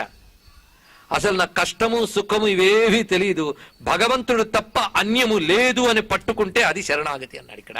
కనుక ఇది అది అడగడం కాదు, ఆయన తప్ప అన్యము లేదు. నిజానికి కష్టం తట్టుకోలేక భగవంతుని ప్రార్థించడం మొదలుపెట్టిన గజేంద్రుడు చివరికి ఎలాంటి స్థితికి వచ్చాడంటే, కష్టమా సుఖమా నాకు ఇవేవీ తెలియవు, నువ్వు తప్ప అన్యము లేదని నాకు తెలుసు. కష్టంలోనైనా సుఖంలోనైనా నువ్వే ఉన్నావు, ఉన్న నిన్ను తెలుసుకోవాలయ్యా, సుఖాన్ని కష్టాన్ని కాదు. ఇది చెప్తున్నటువంటి మాట. అది కొంచెం ఆలోచించగలగాలండి. అది ఆలోచించాడు మహానుభావుడు. అందుకే నీవే తప్ప ఇతప్పరంబెరుగా, నువ్వు తప్ప మరొకటి తెలియదు. మన్నింపందగం దీనుని, అహంకారాలు వదిలేసిన వాడికి దీనుడని పేరు. అహంకారం లేనివాడే దీనుడు. అందుకే మన్నింపందగున్ దీనిని రావే ఈశ్వరా కావవే వరద సంరక్షింపు భద్రాత్మక. ఓ కమలాప్త, ఓ వరద, ఓ ప్రతిపక్ష విపక్ష దూర, కుయో కవియోగి వంజా సుగుణోత్తమ, ఓ శరణాగతామరా నోకః, ఓ మునీశ్వర మనోహర, ఓ విపుల ప్రభావ, రావే కరుణింపవే తలపవే శరణార్థిని నన్ను గావవే. వినుదట జీవుల మాటలు, చనుదట చొరరాని చోట్లు, శరణార్థులకు ఎనదట, పిలిచిన సర్వము కనుదట, సందేహమయ్య కరుణావార్థి. ఈ సందేహం కూడా మనదేనండి. ప్రతివాడి మాట వింటావట, అంత దూరంలో ఉన్నావు, నేను ఎలా వస్తానయ్యా అనవుట, ఎక్కడికైనా వెళ్ళగలవుట, ఎవడి మొరైనా వింటావుట అని శాస్త్రములు చెప్తున్నాయి. ఇంకా రావేమిటయ్యా అని ప్రార్థిస్తున్నాడు. ప్రార్థన నిజానికి పూర్తయిపోయిందండి. కానీ మూల భాగవతంలో ఒక అద్భుతమైన శ్లోకం ఉంది. ఆ శ్లోకం చెప్తే గాని గజేంద్ర మోక్షం పూర్తి కాదు. మన దురదృష్టం ఏంటో గాని పోతన గారు దాన్ని అనువదించలేదు.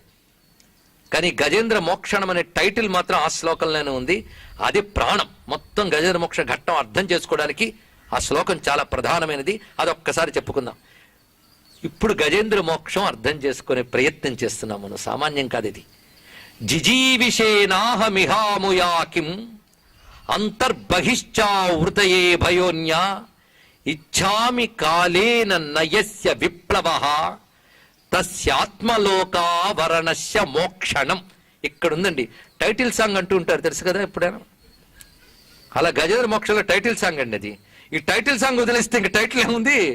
టైటిల్ ఇందాక ఏం చెప్పారు రమేష్ గారు మాట్లాడుతూ? గజేంద్ర మోక్షణం అన్నారు. ఇక్కడ మోక్షణం అనే మాట ఈ శ్లోకంలో ఉంది, ఇంకెక్కడా లేదు. మరి ఇది నేను చెప్పకపోతే తప్ప కాదా చెప్పండి. ఇక్కడ ఈ శ్లోకం భావం తెలుసుకుందాం. భాష అర్థం కాకపోవచ్చు, భావం అర్థమైతే అదే 10,000. అది కూడా అర్థమవుతుందని గట్టిగా అనలేవు. అర్థం చేసుకునే ప్రయత్నం చేద్దాం. ఇది గజేంద్ర మోక్షం యొక్క అసలు హృదయం అండి. ఇది తెలుసుకునే ప్రయత్నం చేస్తే గజేంద్ర మోక్షం అర్థమైపోయింది. ఏమిటి అడుగుతున్నాడు? సాధారణంగా అందరూ ఏమనుకుంటారు గజేంద్ర మోక్షం అంటే? అందరూ ఏమనుకుంటారు అది కాదని చెప్పడమే ఇవాళ ఉపన్యాసం యొక్క ప్రత్యేకత. అందరూ ఏమనుకుంటామంటే, ఒక కష్టం వచ్చింది, మొసలు పట్టేసింది, ఈ మొసలు నుంచి విడిపించవయ్యా అని ఏడ్చాడు ఎవడు? గజేంద్రుడు. వెంటనే నారాయణుడు వచ్చాడు, మొసలు నరికేశాడు, విడిపించాడు.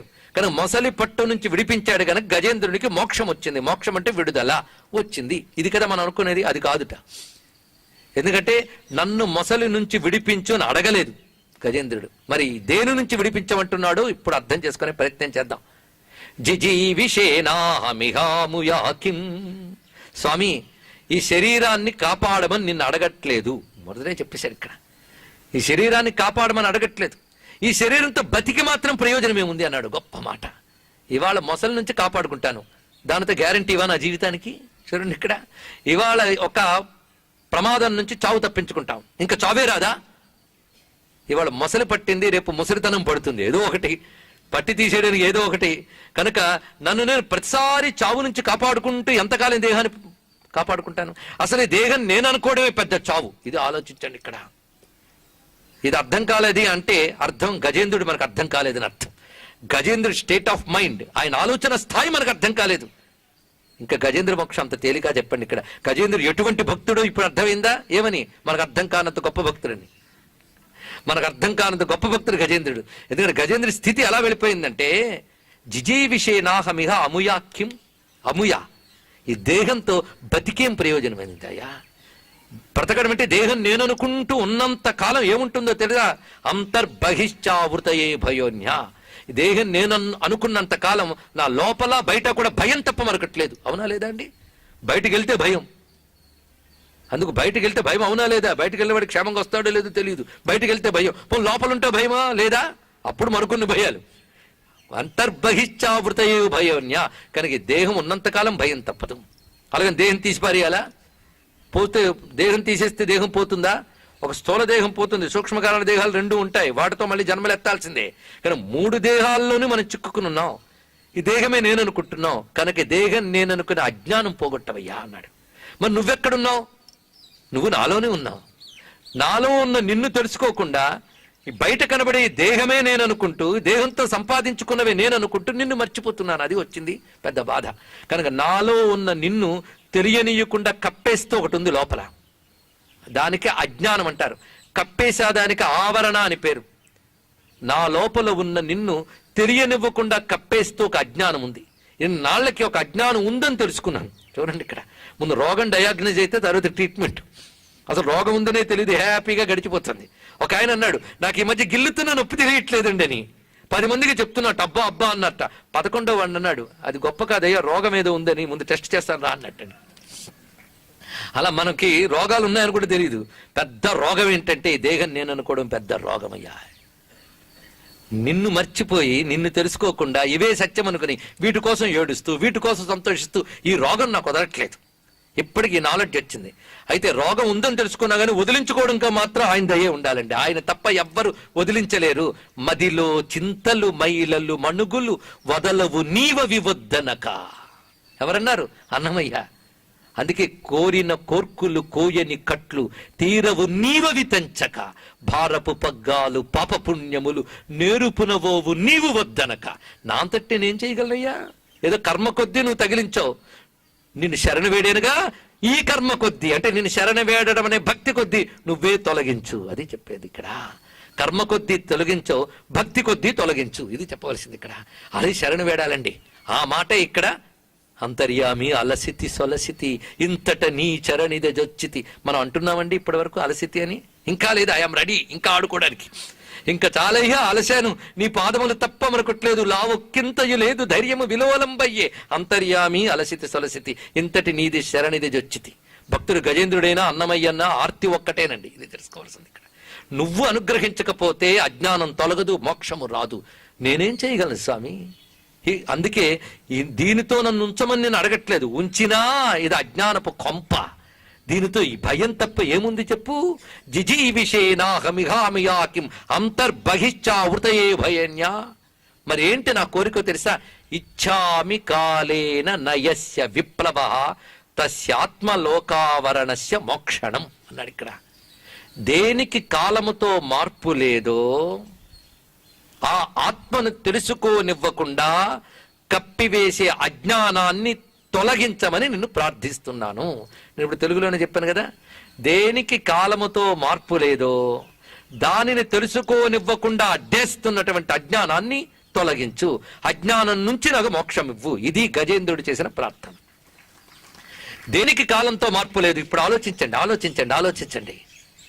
ఆధ్యాత్మికత అంటే ఆలోచించాల్సిందండి, ఆవలిస్తూ వినాల్సింది కాదు. ఇది తెలుసుకోండి. ఇక్కడ ఆలోచించేవాడికి ఆధ్యాత్మిక ఆవలించే వాళ్ళ లేదు, అక్కడ నో ఎంట్రీ. ఏం మాట చెప్తున్నాడు? కాలముతో మార్పు లేనిది. ఇప్పుడు ఆలోచించండి, కాలంతో మార్పు లేనిది ఏది ఉంది? ఇప్పుడు శరీరం తీసుకుందాం, ఇది కాలంతో మారదా? మీ చుట్టూ ఉన్న సుఖాలు కాలంతో మారవా? కనుకనే కాలంతో మార్పు దేనికి లేదు అది తెలుసుకోవాలట. కాలంతో మార్పు ఎవరికి లేదు? పరమాత్మకు లేదు. వాడెవడు? నీ లోపలే ఉన్నాడు. నీ లోపలే ఉన్నాడు కానీ నువ్వు అది తెలుసుకోలేకపోతున్నావు. కాలంతో మారేవి తెలుసుకుంటున్నావు కానీ కాలంతో మారని సత్య వస్తువుని తెలుసుకోలేకపోతున్నావు. ఆ సత్య వస్తువుని తెలుసుకోలేకపోవడం అనే అజ్ఞానం నుంచి నాకు విడుదల కలిగించు. ఈ విడుదలని కోరుకున్నాడండి ఎవరు? గజేంద్రుడు. అంతేగాని మొసలి విడుదల నుంచి కోరుకోలేదు. చిత్రం ఏంటంటే ఇది కోరుకుంటే అది ఇస్తాడు, ఇది ఇస్తాడు, చాలా బాగుంటుంది. కానీ అది కోరుకుంటే అది ఒక్కటే ఇస్తాడు, ఇది ఇవ్వడు. మొసల నుంచి విడిపించు అంటే మొసల నుంచి విడిపించేస్తాడు. కానీ ఇది కోరుకున్నారా, మొసల నుంచి విడిపిస్తాడట, జ్ఞానం ఇచ్చి క్రమంగా మోక్షం కూడా ప్రసాదిస్తాడు. రెండు ఇస్తాడు భగవంతుడు. ఇదంతా విని వెంటనే అప్సెట్ అయిపోకండి. ఎంత గజేంద్ర మోక్షం చేస్తే మోక్షమా ఇచ్చేది, కష్టం తొలగించాడు అనమాట అని వెళ్ళిపోవద్దు. ఇక్కడ కొందరికి అది బాధ అండి. సంపదలు వస్తాయి, ఇవి వస్తాయంటే వింటాం కానీ మోక్షం వస్తుందండి ఇప్పటి నుంచి ఎందుకండి తొందర, తర్వాత చూసుకుంది. ఇంకా మా మనవడు పెళ్లి చేయాలి ఈ మధ్య, ఇది వాడొకడు ఉన్నట్టు చివరి వరకు మనకి. అందుకు గజేంద్రుడు అర్థం కాడన్నది అర్థమైతే మనకు చాలా అర్థమైనట్టే అని చెప్పాను. అందుకే చిన్న విషయం కాదు ఇక్కడ. అందుకు మోక్షం అడుగుతున్నాడండి, సామాన్యమైన విషయం కాదు ఇక్కడ. అయితే మరొక్కటి ఆలోచిద్దాం. మొసలికి ఏం జరిగింది తర్వాత ఇంకొందులేండి కథ. స్వామి వచ్చి చక్రంతో కొట్టేశాక మొసలికి విడుదలైపోయింది. మొసలి తన పూర్వ రూపం పొందింది. గజేంద్రుడు మాత్రం అలాగే ఉన్నాడు. తర్వాత ఆయన మోక్షం పొందాడు. అయితే నిజానికి మొసలికి కూడా విడుదల వచ్చిందా లేదా అండి దాని మొసలి జన్మ నుంచి? అప్పుడు మకర మోక్షం అంటే టైటిల్ ఉండొచ్చుగా. గజేంద్ర మోక్షం అన్నారంటే మోక్షం గజేంద్రుడికి వచ్చింది కానీ మొసలికి మొసలి జన్మ నుంచి తన అసలు గొప్ప దశ వచ్చింది, దాని మోక్షం అన్నారు. అందుకే జన్మల్లోకి మారుతూ ఎంతకంటే గొప్ప స్థితి వచ్చినా దానికి మోక్షం అన్నారు. మోక్షం గజేంద్రుడికే, మకరానికి కాదు. ఇది తెలుసుకోవాల్సింది ఇక్కడ. సర్వవ్యాపకమైన బ్రహ్మమును తెలుసుకుని అది నువ్వు నాలో ఉన్నావన్నది అనుభవం వస్తోంది కానీ నిలబడట్లేదయ్యా. ఆ నిన్ను తెలుసుకుని దాంతో ఐక్యమయ్యే స్థితి నువ్వు, ఇది తెలుసు అన్నాడండి. ఇది ప్రార్థన. కనుక తస్యాత్మలోకావరణస్య మోక్షణం, ఆత్మలోకాన్ని కప్పివేస్తూ, ఇక్కడ ఆలోకం అంటే వెలుగు, తస్య ఆత్మలోక అంటే ఆత్మ అనే కాంతిని ఆవరణస్య కప్పివేస్తున్న అజ్ఞానం నుంచి నాకు విడుదల కలిగించు. ఇప్పుడు గజేంద్ర మోక్షం అర్థమైంది కదా. ఇది అసలు గజేంద్ర మోక్షం అండి. అడిగాడు, ప్రార్థించాడు, మౌనం వహించాడు. ఇంకే అడగాల్సింది అడిగాడు, తెలుసుకున్నది తెలిసింది. ఇంతవరకు తాదాత్మ్యంతో పలికి ఆ తాదాత్మ్యం ఏ దశకి తీసుకెళ్ళిపోయిందంటే మౌనంలోకి తీసుకెళ్ళిపోయింది. భక్తితో గానం చేసి ఆ గానం ధ్యానమే, ధ్యానం మౌనం అయిపోవాలండి. ఆ స్థితికి వెళ్ళిపోయాడు ఒక్కసారి గజేంద్రుడు. మౌనంగా ఉన్నాడు. ఆ సమయంలో ఈయన మౌనం వహించాక స్వామి ప్రత్యక్షమవుతున్నాడు. ఇక్కడ ఆయన ప్రత్యక్షమయ్యాడంటే మనం ఒప్పుకుంటామా? హడావిడిగా రావద్దు, ఒక్కసారి పలుకు విన్నట్ట. ఇక్కడ పిలిస్తే అక్కడ వినబడిందా అంటే సర్వవ్యాపకుడు. సర్వవ్యాపకుడైతే వైకుంఠం నుంచి ఎందుకు రావాలి? వచ్చాడండి. అంతటా ఉన్నవాడు ఆయనే, వైకుంఠంలో సగుణ బ్రహ్మముగా ఉన్నవాడు ఆయనే. అదే నిర్గుణ బ్రహ్మముగా సర్వత్రా ఉన్నవాడే సగుణ బ్రహ్మముగా వైకుంఠంలో ఉన్నాడు గనక ఈ పిలుపును బయలుదేరుతున్నాడు. ఎక్కడున్నాడో తెలుసా? అల వైకుంఠపురంబులో నగరిలో ఆ మూల సౌధంబుదాపల మందారవనాంతరామృత సర ప్రాంతేందు కాంతోపలోత్పల పర్యంకరమా వినోదియగు ఆపన్న ప్రసన్నుండు విహ్వల నాగేంద్రము పాహి పాహియను కుయ్యాలించి సంరంభియై. అలవైకుంఠపురంబులో నగరిలో ఆ మూల సౌధం, మూల సౌధం అంటే కార్నర్ హౌస్ అని అర్థం. మూలం అంటే ఎక్కడ మూలం కాదు, మూలం అంటే ఆధారం. ఇది ఇక్కడ తెలుసుకోండి. మూల సౌధం అంటే సమస్త విశ్వానికి ఆధారమైన స్థానం వైకుంఠం. అక్కడ ఉన్నటువంటి స్వామి అక్కడ లక్ష్మీదేవితో ఉన్నట్ట. పైగా భోగి పర్యంకంపై ఉన్నాడు. లక్ష్మీదేవితో మాట్లాడుతూ ఆ పరాచికాలలో, పరిహాసాలలో, సరసాలలో భాగంగా ఆ తల్లి యొక్క పైటను పట్టుకున్నట్ట మొర విన్నాడు. తన స్థితిని తానే మర్చిపోయి కదిలెట్టండి. ఒక్కసారి ఆ కదలడం ఎలా కదులుతున్నాడో చూపిస్తున్నారు. తన వెంటన్ సిరి, పైగా ఎవ్వరికి చెప్పకుండా బయలుదేరాడు. సిరికిన్ చెప్పడు శంఖ చక్రయుగమున్ చేదోయి సంధింపడు, ఏ పరివారంబును జిరడు అభ్రగపతిన్ వర్ణింపడు, అకర్ణికాంతరధమ్మిల్లము చక్కనొత్తడు, వివాద ప్రోద్ధిత శ్రీకుచో పరిచలాంచలమైన వీడడు, గజ ప్రాణావనుత్సాహి. స్వామి యొక్క భక్తవాత్సల్యాన్ని ఎంత అద్భుతంగా చూపిస్తున్నారండి. భక్తుడు ఒక్కసారి పిలిస్తే భగవంతుడికి ప్రపంచం పట్టదండి. మనల్ని మనం మర్చిపోయి పరమాత్మని శరణి వేడితే తాను అన్నీ మరచి మనల్ని రక్షిస్తాడండి. ఇంకేం కావాలి ఇక్కడ? ఇలా మన ప్రేమకి ప్రతిస్పందించే ప్రేమ ప్రపంచంలో ఎవ్వరూ ఇవ్వలేరండి. మనం ఎంతో ప్రేమిస్తాం, కానీ అవతల వాడు అంత ప్రేమించకపోతే అయ్యో అని హతాశలం అవుతుంటాం. ఇదే బతుకు, ఇలాగే అయిపోతుంది. కానీ వింత చూపిస్తే అంత ప్రేమ చూపించగలిగేవాడు ఒక్క పరమాత్మ ఒక్కడే. అంత ప్రేమని పంచడానికి సిద్ధంగా ఉన్న పరమాత్మని ప్రేమించలేకపోవడం దౌర్భాగ్యం అండి మనకి ఇక్కడ. అంటే ప్రేమ ఎంత గొప్పది. ఆఖరికి ఎక్కడికి వెళ్తున్నాడు ఎవరికి చెప్పలేదుట. సిరికిన్ చెప్పడు. పెద్ద చెప్పుకోవాల్సిన సబ్జెక్ట్ ఉంది. ఏముందండి పెద్ద చెప్పుకోవాల్సింది? మా ఆయన ఎక్కడికి వెళ్ళినా నాకు చెప్పడం ఒక ఆవిడ. అలా కాదు, దీన్ని బట్టి వెళ్ళేటప్పుడు ఇంటి ఆవిడికి చెప్పి వెళ్ళడం అనేది ఒక సంస్కారం. విష్ణువు కదా అలవాటు ఉండేది, అందుకే ఇప్పుడు పెద్ద సబ్జెక్ట్ అయింది. ఎప్పుడు చెప్పి వెళ్తాడే, ఇవాళ వెళ్ళట్లేదేమనుకుందట ఆవిడ. సిరికిన్ చెప్పడు శంఖ చక్ర యుగముంచేదో ఈ సంధింపడు. అక్కడున్న శంఖాని చక్రాన్ని ఒక్కసారి చేత్తో పట్టుకెళ్ళలేదు. అంతేకాదు, ఏ పరివారంబును జీరడు. ఆయనకి బలగానికి తక్కువ అండి. పార్షద గణాలు ఎన్నున్నాయో ఒక్కను కూడా రండయ్యా అని వాళ్ళని పిలవలేదుట. పోని వాహనమైనా రెడీ చేశాడా? అభ్రగపతిన్ వర్ణింపడు. ఆఖరికి ఆ ముచ్చటగా అంతవరకు పెద్ద కేశములు కదా, అందమైన కేశములు స్వామివారికి, అవన్నీ చక్కగా అందంగా ముడి వేసుకున్నాడు. ఆ ముడి విడిపోయింది, సవరించుకోవాలని బుద్ధి కూడా పుట్టలేదుటండి. అకర్ణికాంతరధమ్మిల్లము చక్కనొత్తడు. అంతసేపు ఆమెతో మాట్లాడుతూ బయట పట్టుకున్నాడు కదా, అది వదలాలని కూడా తెలియలేదుట. వివాద ప్రోద్ధిత శ్రీకుచో పరిచలాంచలమైన వీడడు. ఎంత భక్తరక్షణ దాక్షిణ్యాన్ని తను తాను మైమరచి ఎంత వేగం భక్తుడిని కాపాడుతానా అని బయలుదేరుతున్నట్ట స్వామివారు. పైగా ఆయన చెప్పకుండా బయలుదేరుతుంటే వీళ్ళు ఊరుకున్నారా? వెళ్ళనేండి, వెళ్తాడు, మళ్ళీ ఆయన వస్తాడని కాకుండా ఆయన వెంట ఆవిడ బయలుదేరింది అండి. ఇక్కడ తన వెంటన్ సిరి లచ్చి వెంట నవరోధ వ్రాతమున్, వాని వెంకను పక్షీంద్రుడు వాని పొంతను ధనుక్కౌమోదకి శంఖ చక్రనికాయంబును నారదుండు ధ్వజనీకాంతుండు. మొత్తం ఎలా వచ్చేస్తున్నారయ్యా అంటే, వైకుంఠంలో ఉన్నటువంటి ఆబాల గోపాలమును అందరూ వెనకాల వచ్చేస్తున్నట్టు. ఆయన వెనక ఒక్క ఆయన కదిలితే లక్ష్మి కదిలింది. లక్ష్మి కదలగానే గరుత్మంతుడు శంఖ చక్ర పద్మాలు కూడా కదిలిచుకొచ్చేట. ఇక్కడ కొంచెం జాగ్రత్తగా ఆలోచించాలండి. ఒక పోలీస్ ఆఫీసర్ని మనం పిలిచాం, వెంటనే బయలుదేరి వచ్చాడు, పిస్టల్ మర్చిపోయిన అన్నాడు. ఆయన పరిగెత్తుకొస్తే పిస్టల్ మర్చిపోతే పిస్టల్ అక్కడ డెస్క్లో ఉంటుంది అంతే. పిస్టల్ పడి వెంట పరిగెత్తుకుంటూ రాదు. కానీ విష్ణువు కదిలితే చక్రం కదిలొచ్చిందిట. ఇక్కడ పట్టుకోవాలి రహస్యం. ఈ చక్రం జడమైన ఆయుధం కాదు, అదొక దేవత. శంఖం ఒక దేవత, శాంగం ఒక దేవత. అందుకే స్వామి కదలగానే అవి కదిలిస్తున్నాయని చెప్పినప్పుడు అవి దేవతలు, స్వామిని అంటి పెట్టుకున్న దేవతలు. అందుకే స్వామి మనసు తెలిసిన దేవతలు. ఆయన రక్షిద్దాం అనుకున్నాడు, దానికి తగ్గట్టుగా రక్షించడానికి ఇవి ఆయనతో పాటు బయలుదేరుతున్నాయి. అందుకే చక్రం సదాహం శరణం ప్రపజ్యే, శంఖం సదాహం శరణం ప్రపజ్యే, గదాం సదాహం శరణం ప్రపజ్యే, ఖడ్గం సదాహం శరణం ప్రపజ్యే, శాంగం సదాహం శరణం ప్రపజ్యే, విష్ణుం సదాహం శరణం ప్రపజ్యే. ఆయుధ దేవతలందరూ కదిలిస్తున్నారు. ఇలా అందరూ కదిలి వస్తూ ఉన్నారు. మొత్తం వైకుంఠం కదిలిస్తుందిటండి. స్వామి కదిలితే వైకుంఠం కదిలింది. ఎంత బాగుందో. అంటే అర్థం ఏంటి? జ్యోతి కదిలితే కాంతి కదిలినట్టు విష్ణువు కదిలితే వైకుంఠం కదిలింది. ఇది అర్థం చేసుకుంటే చాలు. ఇక్కడ అంటే వైకుంఠం వేరు, విష్ణువు వేరు కాదు. విష్ణువు శక్తే వైకుంఠంగా విస్తరించింది. అది విష్ణువు కదిలితే వైకుంఠం కదిలిందండి. అందుకే వైకుంఠ పురుష ప్రాణం, ఆయన వైకుంఠుడు అని విష్ణు సహస్రం చెప్పిందా లేదా? వైకుంఠ ఆయన స్వరూపం. అందుకు వైకుంఠం అంతా కదిలి వచ్చింది స్వామివారు వస్తూ ఉంటే. పైనుంచి దేవతలు గజేంద్రుని చూసి దండం పెడుతున్నారండి. అబ్బా ఎంత భక్తి అయ్యా బాబు, మాకు కూడా లేదు ఎంత భక్తి. ఎప్పుడైనా తస్యాత్మ లోకావరణస్య మోక్షణం అని అడిగేమా దేవుణ్ణి? మా పదవులు పోతే కుయ్యోమర్రో అని పదవులు అడిగేమా, కానీ తస్యాత్మ లోకావరణస్య మోక్షణం అడగగలిగేమా? కానీ గజేంద్రుడు లాంటి భక్తుడు లేడని ఆకాశం నుంచి దేవతలు కిందకి తిరిగి దండం పెడుతున్నారండి. ఇక్కడ వాళ్ళకి పైనుంచి సందడి వినబడింది, ఏదో వస్తున్నట్టు. పక్కకి వెనక్కి తిరిగి చూశారు, వస్తున్నాడు స్వామి నారాయణుడు. చనుదెంచెన్ గనుడల్లవాడదే. అదిగో చూడండి చూడండి, అక్కడ కనబడుతున్నాడు.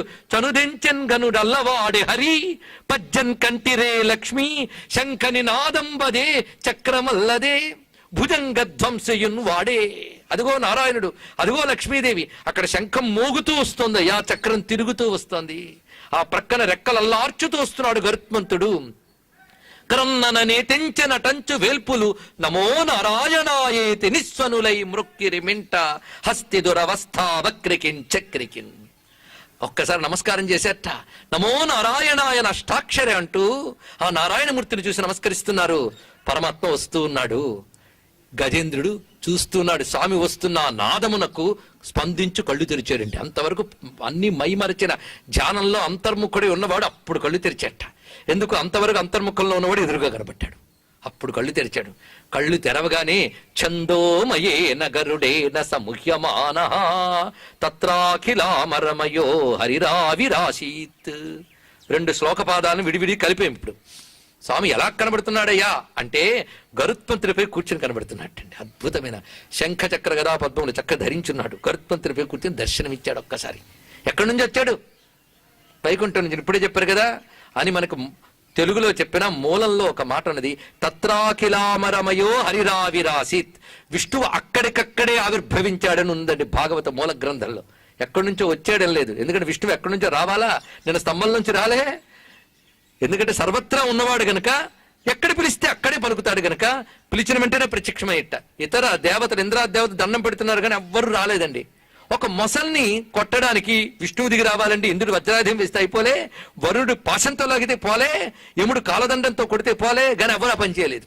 అంటే వీడు మొసలు పట్టు నుంచి రక్షించమని అడగట్లేదు, మోక్షం కావాలంటున్నాడు. అది ఇచ్చే శక్తి మా ఎవ్వరికీ లేదు. కనుక వీడు అడిగింది ఎవడు ఇవ్వలేడు. వీడు ఎవరిని స్తుతిస్తున్నాడో వాడు మేము ఎవరం కాం. ఎందుకంటే మేము పరిచ్ఛిన్నమైన దేవతను, అతడు సర్వదేవతలకి మూలమైన పరమాత్మ, సర్వవ్యాపకుడు. కనుక ఇతను స్తుతిస్తున్నది సర్వవ్యాపకమై సత్యమై నిత్యమైన పూర్ణ బ్రహ్మమును స్తుతిస్తున్నాడు. మేము ఆ బ్రహ్మము యొక్క స్పార్కులం, వెలుగులో అంతే. అందుకు వాళ్ళేమో దండం పెట్టి కూర్చున్నట్ట. అందుకు ఎవరిని పిలిస్తే వాడు రావాలండి. వాడే వచ్చాడు. ఎందుకు పిలిచారో అది ఇవ్వగలిగే శక్తి ఆయనకు ఉన్నది. అందుకు స్వామి ఎదురుగా గోచరించాడు. అక్కడికక్కడే ఆవిర్భవించాడని మూలం చెప్తోంది. ఇటు పోతన గారు చెప్పిందేనా ఇటు చెప్పిందేనా భావం మాత్రం మనకేమీ బాధ లేదు. రెండు సమన్వయించుకుని చూసుకోవచ్చు. ఎదురుగా స్వామి రూపం కనబడింది. ఇప్పుడు చుట్టూ చూసేట ఎంత ఆనందపరసుడైపోయాడండి. భగవంతుడు ప్రత్యక్షమైతే ఎలా ఉంటుంది? ఆ ఊహ మనకి ఊహే, ఇంకేమీ లేదు. దేవులపల్లి వారు అంటారు, దేవులపల్లి కృష్ణశాస్త్రి గారు, ఎట్టులుండునో నా యద ఎగసి నాట్యమాడునో. ఒకవేళ స్వామి వస్తే నేనేమైపోతా? స్వామిని చూడగానే నేను ఏం ఆనందం. పైగా స్వామిని చూడగానే ఆనందంతో ఏదో అనాలనిపిస్తుందండి, ఏదో ఇవ్వాలనిపిస్తుంది. ఎందుకంటే భగవంతుడు కనబడగానే ఇది ఇవ్వాలనిపిస్తుందట. ఏదో ఇవ్వాలనిపించింది గజేంద్రుడికి. ఏంటి ఇవ్వాలి? భగవంతుడు పత్రం పుష్పం ఫలంతో యోమే భక్త్యా పరిచ్చతి. పుష్పం ఏదైనా ఇస్తే బాగుండు అనుకున్నట్టు చుట్టూ చూశాడు. ఇవ్వడానికి ఒక్క పువ్వు కూడా మిగలలేదండి సంసారంలో, కాసారంలో. అంత సరస్సులో ఇదివరకు ఎన్ని కుసుమాలు ఉండేవి, ఆయనకి ఇద్దామంటే ఒక్కడు మిగలలేదుట. అవన్నీ ఏమైపోయాయి? ఇంతవరకు వీళ్ళ యొక్క విలాసాల్లో పాడైపోయాయి. అంటే మన సంసారంలో భగవంతుడికి ఇవ్వడానికంటూ ఒక్కడు కూడా మిగుల్చుకోలేదు. అంతా మన విలాసాలతోనే పాడు చేసుకున్నాం. ఇది తెలుసుకోవాలి. కానీ నువ్వు ఇవ్వాలని బుద్ధి పుట్టిందిగా కనుక అన్ని పోయినా ఎక్కడో ఒక్కటైనా భగవంతుడికి ఆధారం చూపిస్తాడు. నీకు ఇవ్వాలని బుద్ధి పుట్టాలి. ఏది లేదే అని ఏడుపొచ్చి చూస్తున్నట్ట ఎదురుగా ఒకే ఒక్క పద్మం కనబడిందిటండి. ఒక్క పద్మం. వెంటనే పద్మాన్ని పట్టుకుని, స్వామి నా హృదయ పద్మం నీకు ఇస్తున్నానయ్యా, దానికి ప్రతీక ఇదేనా? స్వామి వైపు చూసేటండి. స్వామి ఎంత దయామేడో తెలుసా? తన చేతిలో ఉన్న పద్మాన్ని పక్కన పెట్టాడు. కింద పెట్టి హస్తపద్మంతో గజేంద్రుడి తలనిమిరేటండి. ఎంత దయ చూడండి స్వామికి. ముందు తలనిమిరాడు ప్రేమగా. అందుకే తతో భగవత స్పర్శాత్, ఆ స్పర్శ లభించింది. లభించగానే గజేంద్రుడు తన్మయుడైపోయాడు. ఇంకేమిటి మొసలు పట్టింది ఏం పడింది ఏం తెలియలేదని తను మైమర్చిపోయాడు. అప్పుడు పరమాత్మ తన చేతి సుదర్శన చక్రాన్ని ప్రయోగించాడు. కరుణా సింధుడు శౌరి వారి చరమున్ ఖండింపగా పంపే సత్వరితా కంపిత భూమి చక్రము మహోద్యద్విస్ఫులింగ చటా పరిభూతాంతర శుక్రమున్ పరిభూతాంబర శుక్రమున్ భగవిద బ్రహ్మాండ భాండ చటాంతర నిర్వక్రము పాలిత సుధాంధ చక్రమున్ చక్రమున్ కరుణాసింధుడు శౌరి వారిచరమున్ ఖండింపగా పంపే సుదర్శన చక్రాన్ని ప్రయోగించాడు స్వామి. ఆ చక్రం జ్వాలలు వెదజల్లుతూ వస్తున్నది. స్ఫురత్ సహస్రార శిఖాతి తీవ్రం సురద్విషాం ప్రాణ వినాశ విష్ణో సుదర్శనం భాస్కర కోటి తుల్యం సుదర్శనం ప్రాణ వినాశ విష్ణో చక్రం సదాహం శరణం ప్రపజ్జే. ఆ దివ్యమైన సుదర్శనం కదిలి వచ్చి ఆ మొసలి యొక్క తలని ఖండించి వేసింది. వెంటనే పట్టు వదిలి పాదం బయటకు వచ్చింది. గజేంద్రుడు స్వస్థుడై బయటకు వచ్చాడు. అంటే ఆయన శరీరం ఆయనకి దక్కింది. అంతేకాదు, అసలు దక్కింది ఏమిటంటే ఈ శరీరం నేను కాదు అనే జ్ఞానం దక్కి ఎవడి శాశ్వతం పరమాత్మతో తాదాత్మ్యం చెంది గజేంద్రో భగవత స్పర్శాత్ విముక్తో జ్ఞాన బంధనాత్, అంటే విముక్త అజ్ఞాన బంధనాత్. ఇది మూలంలో చెప్తున్నారు ఇక్కడ. నారాయణుని స్పర్శ చేత గజేంద్రుడు అజ్ఞాన బంధనము నుంచి మోక్షము పొందాడు అనే మాట కూడా చెప్పారు ఇక్కడ. ఇది గజేంద్ర మోక్షం. ఇంకేం కావాలి? ఆహా, చెప్పాడండి సుఖయోగేంద్రుడి కదంతా. పరీక్షణ్ మహారాజు కళ్ళ నీళ్లు నిలిచిపోయి ఒక పశువు, ఒక జంతువు ప్రార్థిస్తే అనుగ్రహించాడు. అందుకే శరణు వేడే మనస్సు ఉండాలి కానీ ఉపాధి ఏదైనా పర్వాలేదు. అది ఈ కథ చెప్తున్నది. వాడు ఉత్తముడు కావచ్చు, అధముడు కావచ్చు, ఎవడైనా కావచ్చు, శరణు వేడి పట్టుకోవాలి పరమాత్మని. తాను పుణ్యాత్ముడా పాపాత్ముడా చర్చ కూడా తనకు అనవసరం. తాను చేయవలసిందంతా నీవే తప్ప ఈ తప్పరంబెరుగని శరణాగతి. పరీక్షిత్ కళ్ళు నీళ్లు వచ్చి ఇలాంటి బుద్ధి ఆయనకి ఎలా పుట్టిందయ్యా? జ్ఞానులు అనుకున్న వాళ్ళు, శాస్త్రవేత్తలు అనుకున్న వాళ్ళు, వేదాంతాలను అటు నుంచి ఇటు నుంచి వల్లవేసేవాళ్ళు, వాళ్లకు పుట్టని భక్తి భావం ఈయనకి ఎలాగ పుట్టిందయ్యా అంటే అదే పూర్వజన్మల యొక్క సాధనయ్యా అన్నాడు. మరి ఇతని పూర్వజన్మ ఎంత గొప్పది అంటే గర్జన్మలు ఇతను ఇంద్రజుమ్నుడు అనేటువంటి ఒక రాజు. అప్పుడు విష్ణు భక్తుడే, కానీ విష్ణు భక్తులు ఒక దశ దాకా వచ్చాడు. ఇంకా పూర్ణత్వం రాలేదు అప్పటికి. ఒక దశ దాకా వచ్చినప్పుడు ఒక విషయం జరిగింది.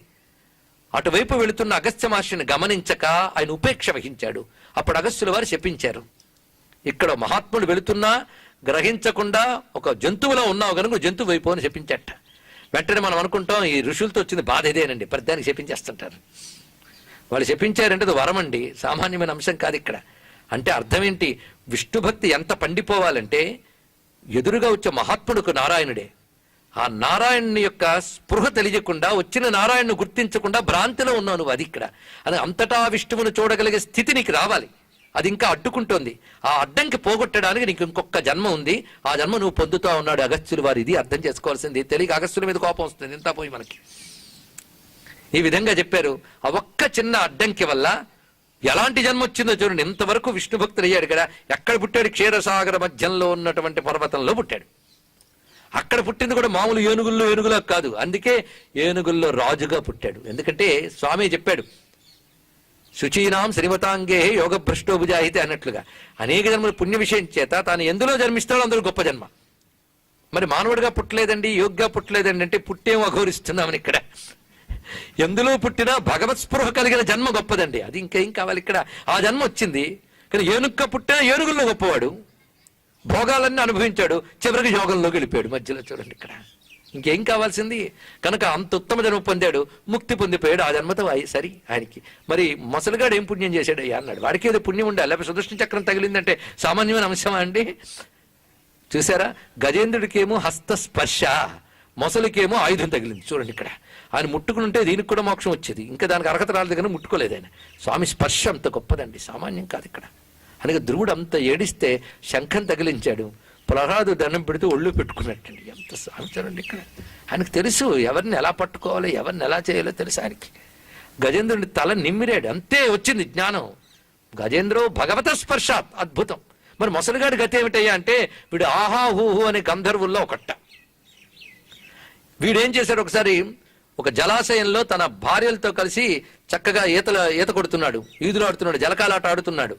ఆ ఆటలో పారవశ్యంలో ఉన్నట్ట. పైగా ఆడవాళ్ళు చుట్టూ ఉంటూ గొప్పలు చూపించడానికి చాలా మంది ప్రయత్నిస్తున్నారు కదా. తన ఫీట్స్ చూపిస్తున్నట్ట కొలంలో. అక్కడ మునుగుతున్నాడు, ఇక్కడెక్కడో తేలుతున్నాడు. వీళ్ళు మునిగిపోతే ఏమయ్యాడు ఆయన అని చూస్తుంటే అక్కడెక్కడ వచ్చి ఇక్కడ ఉన్నానంటున్నట్ట. భలే భలే అని వాళ్ళు చప్పలు కొడుతున్నారు. ఇలా కొంత ఆట సాగింది. ఈ ఆటలో మరొక వింత చేసేట. అక్కడ మునిగాడు, ఆ ఒడ్డుకి వెళ్ళాడు. ఆ ఒడ్డులో మహర్షి తపస్సు చేసుకుంటున్నాడు, గాలవుడు అని మహర్షి. అక్కడ తేలివాడు పాదం పట్టేట. భక్తితో కాదండి, అల్లరి పెడదామని. వాడు ఒక్కసారి కళ్ళు తెరిచాడు, తపస్సు భంగమైంది. ఏమిట్రా నువ్వంటే, ఎలా ఉంది నా పట్టు, అక్కడ మునిగి ఇక్కడికి వచ్చానన్నాడు. హాయిగా గంధర్వుడు పుట్టావు, అలా ఉండకుండా మొసల్లా పట్టేవేంటి, మొసల వైపు తప్పో అన్నాడు ఇక్కడ. అంతే అలా చెప్పించాడండి. వెంటనే అప్పుడు కుయ్యోమర్రోని ఏడుపు, నా గతి ఎలాగా అని చూశారండి. అందితే జుట్టు, అందకపోతే కాలంటే ఇది.